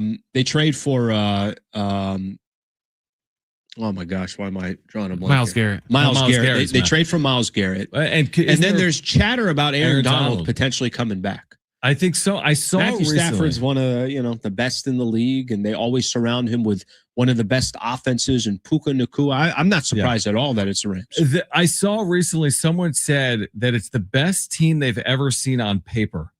Was said by an analyst at the NFL Network. By the way, I'll take that if I'm the Rams. To your point, run well, good head coach, best team on paper. Still easier said than done in football, I would say, because it's like win or go home. Stars have to align. The only thing, John, I'll say to that, it's like, if you're telling me that Buffalo is the favorite to win it all, then I could put all these stop signs of like they've never done it before. Yeah. There's, the questions about coaching. What does Josh Allen do? I think the fact that you got an organization that's always knocks on the door and has already won a championship under, obviously under Matthew Stafford and under Sean McVay, I think I always kind of lean more towards a franchise like that. What about the AFC? We're listening to this. These are the 4 teams with the shortest odds. Oh, you get me excited about the NFL. All right. Well, we're only a few weeks away, truthfully. 6. I'm a broken NFL fan. Bills and are you? What's your feeling on the Chargers? Hold on. Bills and Ravens are plus 1,000 to win the Super Bowl. Mm-hmm. So those are the co-favorites in the AFC. The next shortest odds, no surprise, Kansas City, 16-1 to win the Super Bowl. Who has the next shortest odds after the Chiefs in the AFC? So you have Chiefs, Ravens, Bills is the 3 shortest. Probably Chargers are closer. It is the Chargers with the 4th best odds to win the Super Bowl, 17-1 heading into 2026. Isn't that crazy? Because to your point, it's not crazy. 10 years ago. Yeah, they have, But how would you be 10 years ago if the Chargers had the 4th best odds in the AFC? You'd be enamored. I'm talking about before they left, whatever, 10, 11 years ago, 12 years ago. But now you have a different. It's the worst thing that's ever happened to San Diego. It is. Yeah, it really is. Genuinely, it's the worst thing. I mean, how many different times have you and I, even in the short time that we've done the show, and a lot of our frustration and our cursing is off the air. It's not even on the air. But how many different times have we said like, "What a freaking colossal mistake! Oh my gosh." Can you imagine if they had a stadium right now? What would that have led to? Was World Cup going to be here? I mean, you and I have. We could sit here all day. Yeah, no doubt. It's just, I will say this, under Jim Harbaugh, and nobody, again, it's a weird conversation now here in San Diego, but there is a general belief. If you have followed Jim Harbaugh's career, ultimately he's going to win everywhere. He has, it may take a minute. Not necessarily. Because they never won it in San Francisco. But he got to a Super Bowl. 100%. But not win that degree, but win. That you can't argue. Right? He's a winner. You can't argue that. And it seems like he's got some of the pieces in place, including a quarterback, to at least put a winner on the field. Now, I do think if you are a Charger hater, which a lot of San Diego would include obviously this show, I do feel as if it's tough in the AFC like it's tough in the Western Conference. It's not like it's easy. You have the Bills, you have the Ravens, you have the Chiefs, but you do have Jim Harbaugh. All you can be in the NFL is you just want to be in the mix and anything can happen. And, like we said, like there's certain teams, Buffalo's been in the mix. Baltimore's been in the mix. KC is not just in the mix, but they've cashed in. Yep. You just want to be in the mix. And if you just look at that division, the AFC West, Kansas City, who's always in the mix, Denver, Vegas. And Vegas, I don't put anything on it, but like I think that there's, obviously enough there to where it's always going to be a challenge. But to your point, we're about 6 weeks out. And honestly, we're not that far away from like the Hall of Fame game. When is that? The first day or 2 or 3 of August? We're basically there. I mean, you jump into August, we'll start getting college football games back. What do we got coming up here? We have the on Friday. That's all public, right? The event on Friday. Or there's a media event with San Diego State football. Yeah. I mean, but that's just kind of like once you're starting to get a little bit of a taste here of we're getting closer to football. Hall of Fame game Thursday, August 6th. Of course, Cardinals and Panthers that everyone will be watching. It's nothing. And I'm with you on college football, by the way, because that comes a week before the NFL. Obviously, we're the home for San Diego State athletics. And to your point, there's a media day coming up on Friday. And I do think there's reasons for optimism with San Diego State coming off a 9-win season. Started 9-2, lost their last 2 games, but first year in the Pac-12. I can't wait, honestly. And that will be here before we know it. September 5th, I think, against Portland State at Snapdragon Stadium. For me, too, it'll be the first year that we get I kind of get a taste of San Diego State football in SD as, a media member or as somebody that's doing the show. So, of course, I'm looking forward to it as well. That's a big one, too. I think you and I have hit on that before. It's important for them to get off to a fast start. It's important for them to hopefully have a product that San Diegans are proud of. Yeah. It's going to be important for San Diego to support that product. Yeah, no doubt about it. And again, San Diego State gets underway against Portland State, and that's coming up in early September. The Padres have tied the Braves on a Jackson Merrill home run. If there is something that's been encouraging during this during the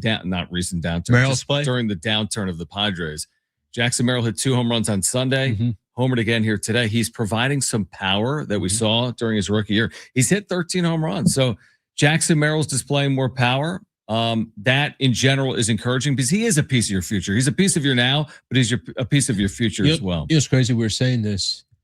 We're saying this. Like, think about our conversation that we're having. If I told you 2 months ago, hey, do you think AJ Preller would be a buyer at the deadline? You'd be like, yeah, of course, absolutely. Yeah. If I told you a month ago, do you think AJ Preller would be a buyer at the deadline? And if I started like playing out scenarios for you, what scenario would have to play out to where AJ Preller is not a buyer at the deadline?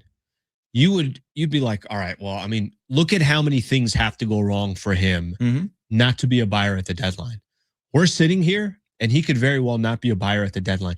Somebody that is, it's like telling an aggressive poker player to lay down a hand, to just like to be patient. It's like, yeah, that's not in their DNA. If they are doing that, their hand must be so bad. That's kind of what the Padres have portrayed to AJ Preller. He said this a ton of different times. We've all used this quote before. I don't determine what we do at the trade deadline. The players do. But I don't really even believe that in AJ Preller because there's been a lot of times where he's been overly aggressive, even if the team hasn't told him this is the right product to buy into. And that's why I go back to our conversation yesterday. And that's why I think if the Padres go 4-1 over a 5-game stretch, he becomes a buyer. Simple as that. Like I think he's just waiting for any sign. But do you know that of life that first off, the days are numbered. Second off, we've been saying this now since last week of the All-Star break, and they are 1-3 since then. So they just, even if let's just say they go 3-1 over their next handful of games, you're basically at 500.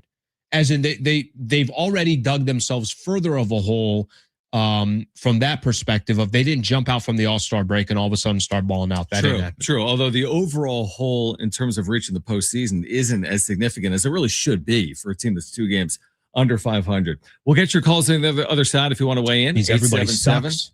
The teams around. Honestly, all these teams are either they are not expected to be into the mix here or they're highly disappointing like Arizona and San Diego. 877-767-4760 if you want to weigh in. Also, where did the World Cup final rating rank among most watched sporting events in American history that are not the National Football League? We'll have that for you on the other side. And Annie Heilbrunn at 5:30 from the UT here on Schaefer and Sliwa, San Diego Sports 760 and live on the iHeartRadio app.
With the iHeartRadio app, you can stream us wherever you are 24 hours a day. Just search for San Diego Sports 760 to stream us live all day, every day. You can leave your comments for us using the talkback microphone.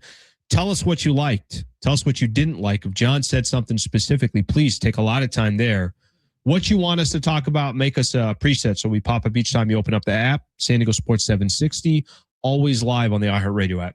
All right, let's go to the phones here. 877-767-4760. Annie Heilbrunn coming up at 5:30 if you missed our earlier conversation. But Eric in Chula wants to weigh in on the Padres at the deadline. Eric, you're on with Schaefer and Sliwa. Thanks for calling, man. Hey, how's it going? Again, thank you for taking the call. Sure. Yeah, I wanted to chime in on the buy or sell. And I think we're leaving one option out, and that's just stay pat. I mean, because with actions, come, messages are received. And if the Padres sell, they're telling me we have a bad team. We're not just a good team with having a horrible season. We're literally a bad team if we start selling. And I mean, if you look at the Mets, they're a great team. They're just not playing well this year. So, I mean, I think we got to, just stay pat. I think we got a great team. We're just not playing well. Thanks. Yeah. I don't know if the Padres have a great team. Great. I wouldn't use that word. I think maybe if he wants to say they're good, they're above average. If he thinks they're like the roster. Let's put it this way. Maybe he's saying they're top 6 in the NL. The way they've played or their roster? Their roster. Yeah. Like he said, the Mets have maybe the Mets have a good roster. They don't have a good team. Mm-hmm. Right. I mean, and you need a combination of everything. You can have a lot of rosters. You could have rosters out there that a lot of no names, guys that they're not expected to be performing or they're super young. They could still be a good team. Not a great roster, but they could be a good team. Right. Look, the stand pat thing, I don't think is a terrible option. Like, I think the idea on the concept of saying, like, all right, let's pump the brakes here for a second. We don't have to do something extreme. We don't have to trade Mason Miller just because the Yankees really would like Mason Miller or that there's a number of teams that would like Mason Miller. Yeah, we don't like the price. We don't like the price of it. That's the one thing that I don't want to see from AJ Preller. I don't want to see desperation. I don't want to see, trying to fix everything overnight. I just don't think there's a quick fix. Yeah, but I also want to make sure that if it's just stand pat, what are you standing pat for? Because if this is who we believe they are and you get to the end of the season and they're not it, and you could have gotten value for your team that isn't it, then you missed the opportunity to get value. So that happened in 2023 to a more extreme example. Josh Hader and Blake Snell had great value. They held on to him. They could have gotten huge returns, even for rentals. I mean, Blake Snell won the Cy Young in 202023. This isn't to the same extent. But did you understand? If we go back to 2023, I didn't. I said in real time, trade them, and they should have. Yeah, I don't. And you're right, but I understood at the time why they did not trade them. Why? They were worse than this team.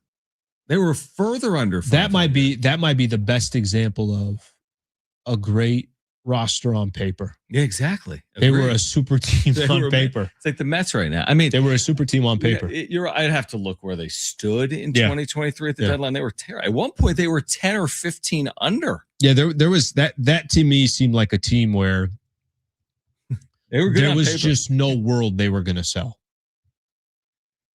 There just was not a world where it felt like maybe they were going to sell. But there is a world this now team, where this team is very it's a world. Yeah, and I don't think I think it's also I don't think people were walking into this season with World Series aspirations as they were in 2023. I think most people were saying about this team is, yeah, look, just try to get to the playoffs and that's it. But we've sat here for about 3 months of watching Padres baseball. We've heard a lot of other people chime in. It's like, hey, analytically, this is going to eventually equal itself out. And it has. The start that they had, how are they doing it? How are they 10 games over 500? This doesn't make any sense. The numbers don't stack up to what they're doing. Once really their starting pitching started going down, because it was more about the offense, once their starting pitching has become less and less reliable, things have obviously come unglued. I went back and looked at 2023. Like they were worse later. They're 49-54 on July 26th. They got to the end of July. They were 3 games under 500. That, it's very similar. I guess at the end of the day, standing pat, of course, is always an option. But what puts you in the best situation now and moving forward? You just have to always ask that question. And if we've all been complaining for 3 months about how the Padres ain't it, then is standing pat really a viable solution to any problem? If they're not it, that's fair. I can see that. Yeah. Then it's like, then you got to do something about it, is the way I see it. But it's good. I'm fascinated by it because nobody knows, dude. No one knows. I don't think Preller knows. Here's I think I'll go back to this.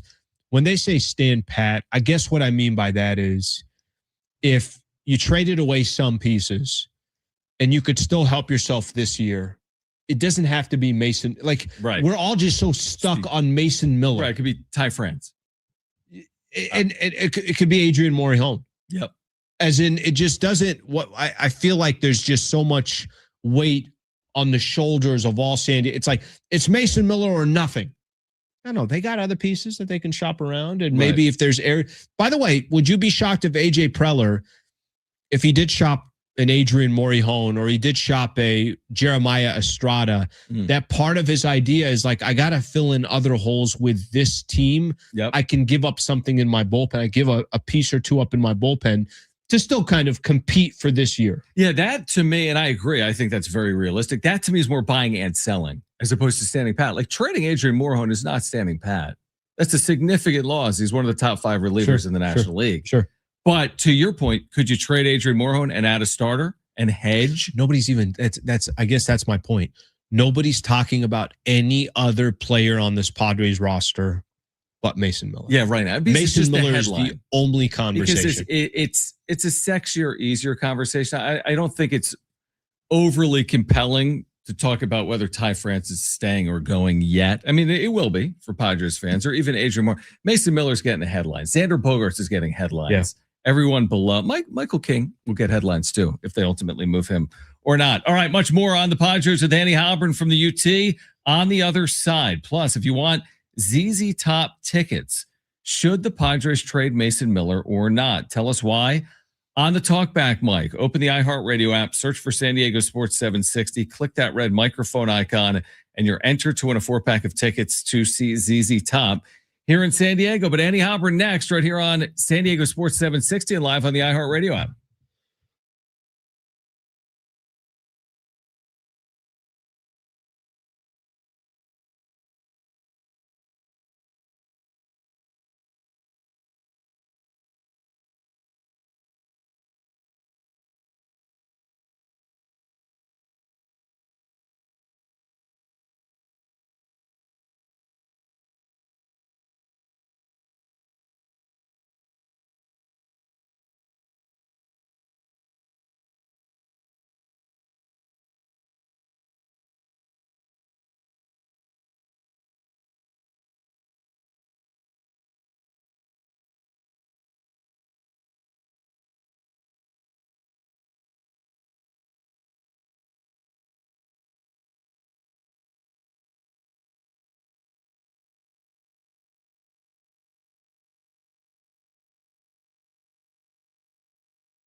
Here's what's trending from the iHeart Sports Network, presented by Jamul Casino. The Padres are in Atlanta to take on the Braves for game 2 of their series. It's Walker Buehler going against Ronaldo Lopez. Right now, we are in the top of the 5th inning, and the Padres lead 5-2. Manny Machado just hit another home run. Tomorrow night, SDFC returns when they go on the road to take on the Colorado Rapids. Our pre-match coverage with Adrian and Darren will begin right here at 6 o'clock. Make Sundays your summer escape at Jamul Casino Resort's Starlight Pool Parties. Enjoy rooftop views, live DJs, cocktails, cabanas, and poolside vibes all season long. Every Sunday from 11 a.m. to 7 p.m. at Jamul Casino Resort.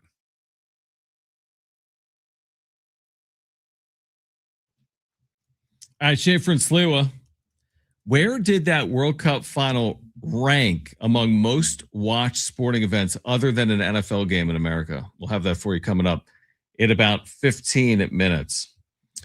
I should know the answer. I should know this question. Where did we start with Annie Heilbrunn? Let me think in my head. Nobody tell me. I asked if they should trade Mason Miller. Yeah, didn't that's I? your first question. Do you think they should trade Mason Miller, Annie? What do you think, Annie? John Allen, great to be with you guys. I was listening to the discussion, and okay, it's one of those where I feel like you can make pros and cons for either side, and they both make sense.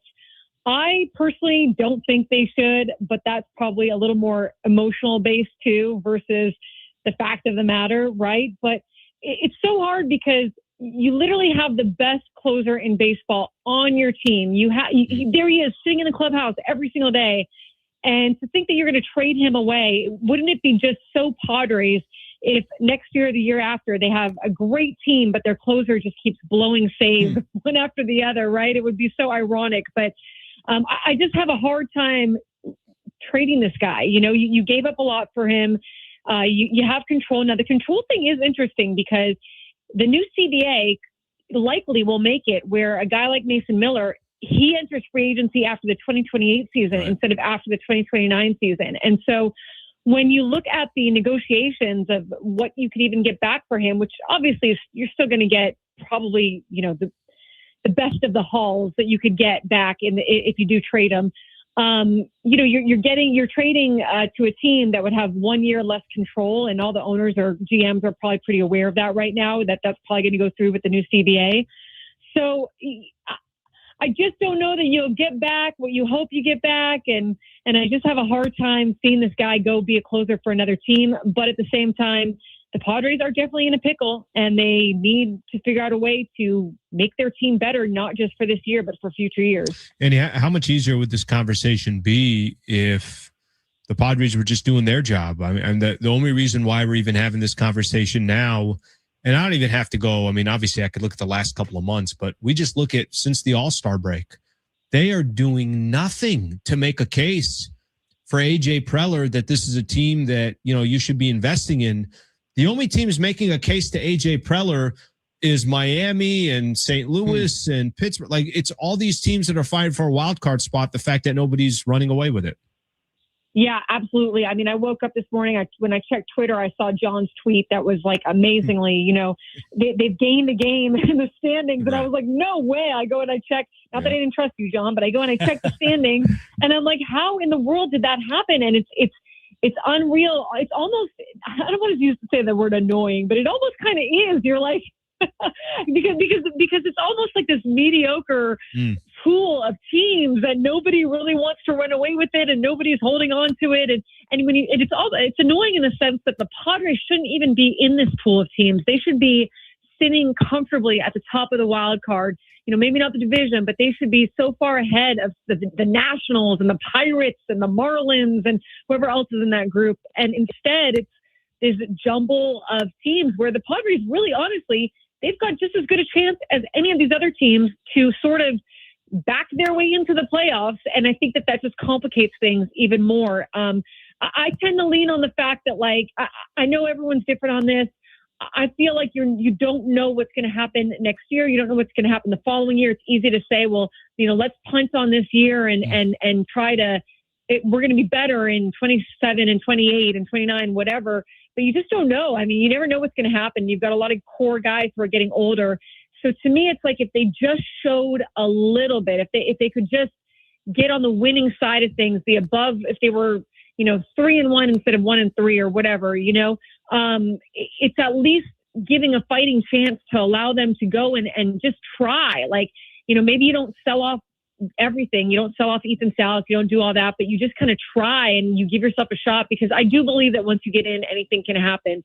But they're not even kind of doing that right now. So it's just this weird purgatory. It is. It's like you just want to know who you are. You're either good or you're bad. But when you're in between, you can go down a wrong path, which could set you back. I mean, look at 2023. Annie Heilbrunn from the UT is with us right now on Schaefer and Sliwa. Do you think it's more contingent about where they stand, so to speak, as in maybe 10 days from now, they continue to play this subpar baseball? They go 5-5, but we look up and they're 2 games out of a wild card spot.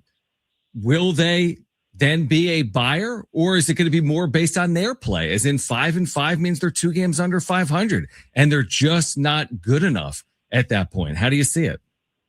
It's so hard, right? I think that they could be that kind of middle ground that Allen doesn't like, but they probably will maybe be, which is this like in between buying and selling. Like maybe you're losing some people, but you're sort of getting some people back, and you haven't completely obliterated your team. You still got kind of a shot, but you've done, you made a move or two here or there. But because I do think it's going to factor in where they are, and I do think that front office and, like everybody, looks at that bunched up standings and goes, well, there's a shot. And if we just do X, Y, Z, but at the same time, I don't think anyone is looking at this Padres team, even through rose-colored glasses, which I think sometimes tends to happen when you're so close to it. I don't even think they're looking at it through rose-colored glasses. I think that they're looking at the reality of like, this is not great baseball. But I do wonder, like you said, I really don't know. Like maybe they might feel like they owe it, and they might owe it, to everybody to go for it if they're still somewhere close to being in the wild card, but I just don't know that go for it. We tend to talk in extremes. Like it's like you're selling everything or you're buying everything, and it could just be this kind of on the margins kind of thing where, it's a little bit of this, a little bit of that. Yeah, and by the way, I think that's very likely too. I think we can walk away from the trade deadline where there's a couple of pieces that went, a couple of pieces that came, and nothing. Maybe it's not just these gigantic franchise altering names like we talk about with Mason Miller.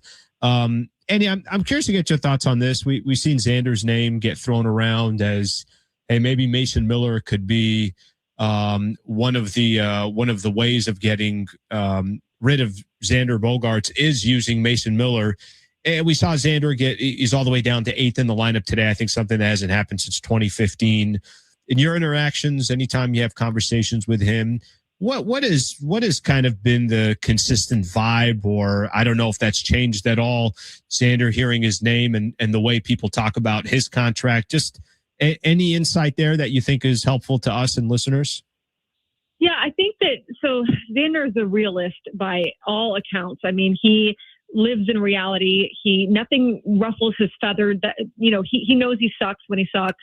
It doesn't ruffle his feathers that much that I think he's in some of these conversations, because he kind of looks at himself and goes, yeah, I get it. I understand why. So he takes responsibility and accountability for himself at all times. He's one of the hardest working guys in there. I mean, this guy, I know it may come across maybe to fans like he doesn't care or whatever. He cares. I mean, he's working. I don't know why he's not the Red Sox version of Xander, but he works just as hard. He treats the clubhouse just as professionally as he did in Boston, from all accounts that we've gotten and that I've seen with my own 2 eyes. But I don't like this whole Mason Miller thing. If you trade him with Mason Miller, you're essentially trading Mason just to get rid of Xander, but you're not going to get rid of Xander's contract. You're going to end up paying half of that, maybe more than that.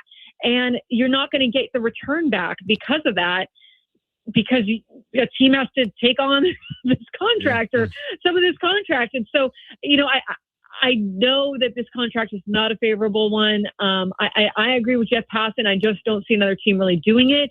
But I also just think you kind of hurt yourself more as the Padres if you try to do that. And I think maybe you could still try to move him or move some of these big contracts, maybe in the off season, or, trying to figure out a way to do it.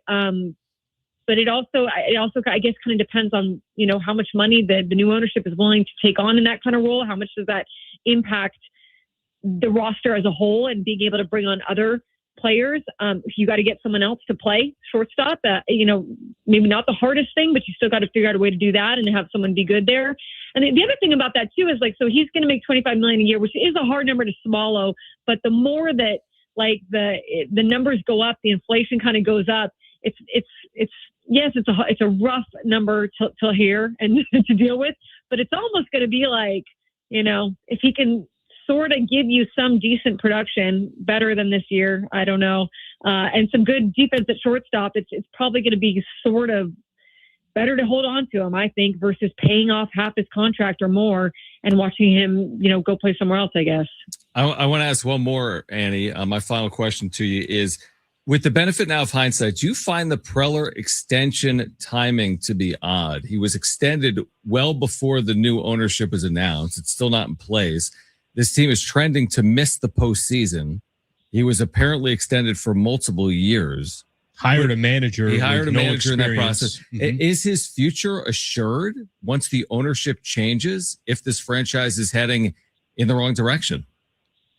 Yeah, it's a good question. So, they were very big on not allowing, not wanting people to know how many years he had in his contract. I don't think I said that right, but you go, how many years he has on his contract. But my understanding, and I don't know, it's my understanding of people that I've talked to behind the scenes, it's not a very long contract. Okay, so is anyone safe? First of all, the answer is no one's ever safe. Right. No one's ever safe, right? But he's probably making a few million at least. And I don't know that they're going to want to just get rid of that, and let that go. But let's just say, for the sake of speculation, that he's tied to Craig Stammen's contract, which is, I think, another year. Did he get 2 years with an option or something? Or I can't remember right now, but it's not a long time. Yeah. So let's say that he's tied to that, I feel like they would probably hold on to them. They wouldn't want to necessarily do anything rash or necessarily just eat that money, and there's a good reason also maybe to hold on to people, because you don't know what the lockout is going to entail. And maybe you don't go and, make some huge changes, not knowing how much baseball there will be next year, or what kind of contracts you'll have to absorb, or how the CBAs are going to change and all that stuff. So I think that he's safe enough right now. And I do think also, look, these new owners, no offense to them, I'm excited to see what they bring to the table, but I don't think they're coming in with a ton of baseball knowledge. They're kind of taking this on as a part of their, portfolio and something that they wanted to do for a long time, but they were also in on I think, other sports leagues and teams, so how much are they going to want to change versus what tends to happen in these situations where everything is sort of status quo for a while until you sort of get your feet under you and see how things are running and working and all that stuff. And so I think there's a lot of things that go into that. How much money are they going to be willing to spend right away? I don't always believe that, I think they'll want to make some kind of splash, but with the lockout year, it could be a weird year to do that, So there's a lot of unknowns. There's a lot of unknowns and wrinkles and all kinds of things that are working here. But a long answer to your question is he's never safe, but he's sort of safe right now. It's a fascinating time. Yeah. If the Padres win today, they'll add Scooble. If they lose, they'll trade Mason Miller. Annie, thank you as always. We appreciate you taking time for us. Hey, I appreciate you guys having me on anytime. Have a good one. Great stuff as always. Yes. From Annie. That part, by the way, the whole how next season affects this trade deadline. Yeah, with the lockout. I don't know if that's getting enough play there. I think that's a kind of a fascinating angle there. It's a good topic. On the other side, ZZ, top tickets to give away. Plus, where did the World Cup final rank among most watched TV sporting events ever in America other than Super Bowls? We have it for you next on Schaefer and Sliwa.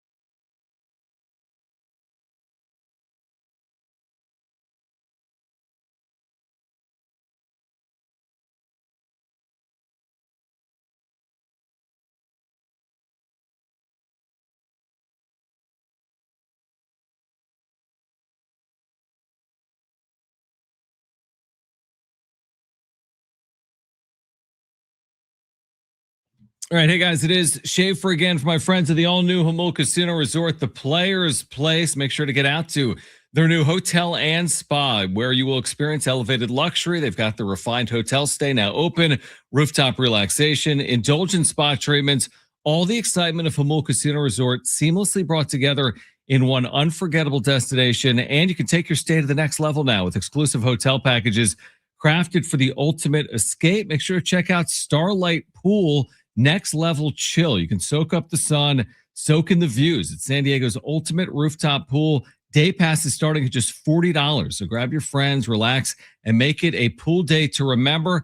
Plus, keep the weekend vibes going with Sunday pool parties at Starlight Pool, featuring live DJs, cocktails, cabanas, and more. And you're going to love the dining options at Hamul, including Hamul 23 with their lobster buffet every day. All you can eat lobster every day, plus dozens of other delicious stations at the all-new Hamul Casino Resort, the Players Place.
All right, final time today. Schaefer and Slewa, San Diego Sports 760. All right, we've teased this for like 3 hours, so I'll tell you right now, Alan, because I know you're curious.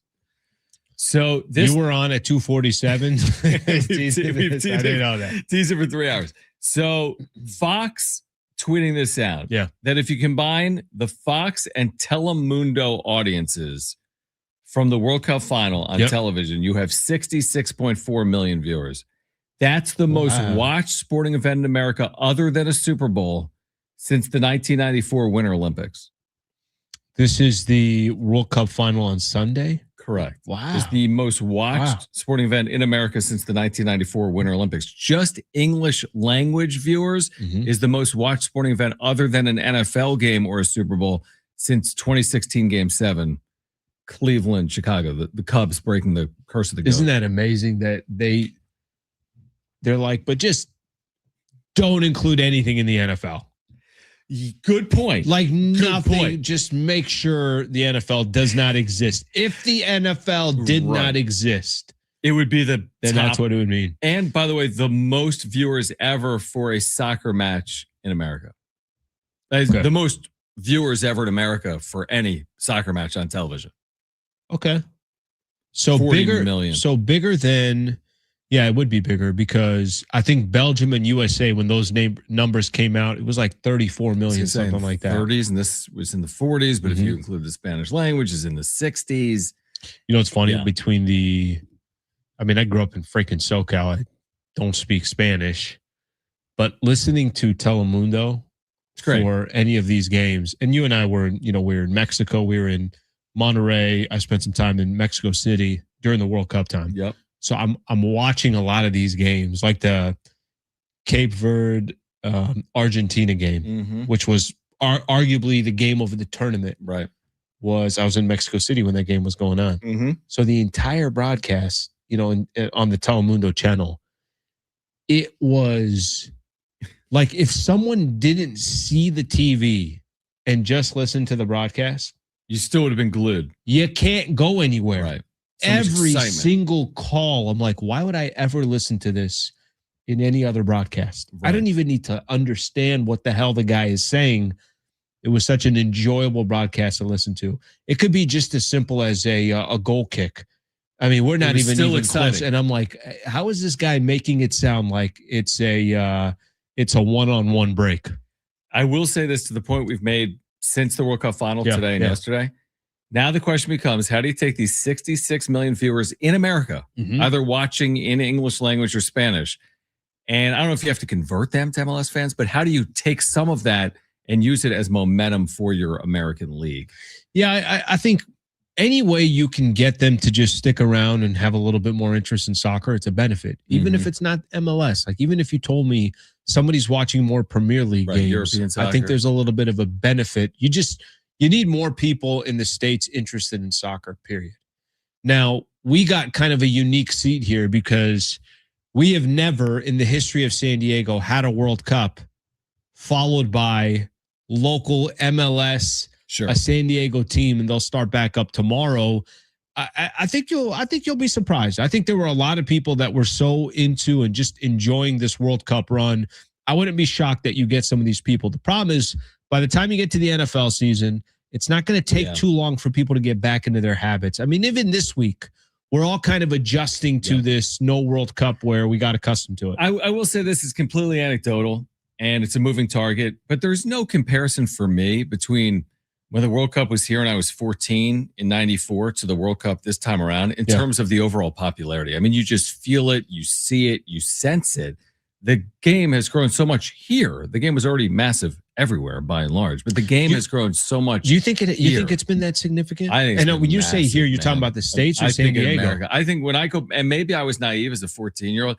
I mean, I didn't think anyone at the time was talking about professional soccer. The league didn't even exist. You didn't see soccer nationally televised every week. I don't know. I think for me, I think there's a little bit of, and I say this because I think you can have a lot of people who are technically soccer fans, but like let's use the USA, for example.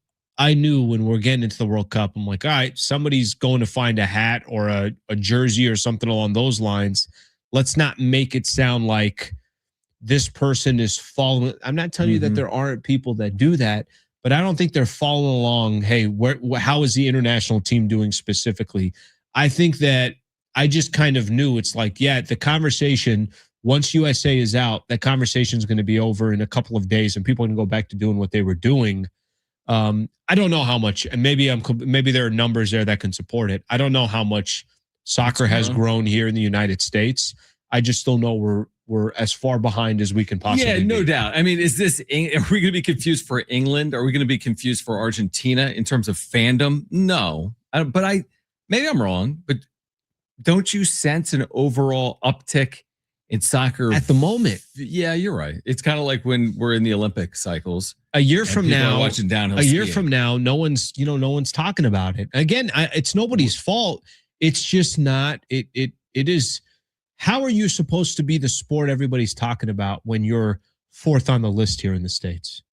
Right. Now, the one thing I will say now, and you got college football, and you got college basketball. The one thing now is like 2027 Women's World Cup, 2028 Euro 2028 in England. Yeah. 20, you know what I mean? I mean, I feel like it'll be relevant. 2027, I mean, I'm sure our women are among the favorites to win a Women's World Cup. Always are. Previously.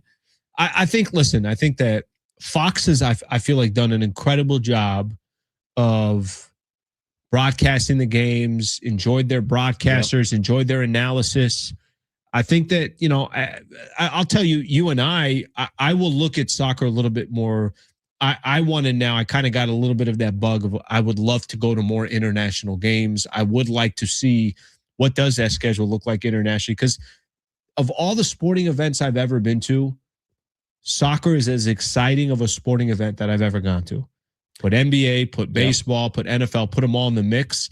There's something about that energy with soccer, and it might be because we were in Mexico for some of those games. By the way, Manny Machado might hit 40 home runs this year. I'm not kidding. He's hit 2 tonight, 22 on the year. Most of them have come over the last 6 weeks. I always believed.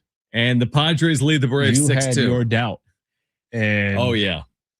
I did. You did not. 22 homers for Machado. All Padres right now in Atlanta leading 6-2. We're back tomorrow. Kevin Acey will be on the show tomorrow here from 3 to 6 on 760. If you missed anything today, sportssd.com or the iHeartRadio app. For Brent and Alan. See you guys tomorrow. I'm John. Keep it here. Schaefer and Slee with San Diego Sports 760. We're live on the iHeartRadio app.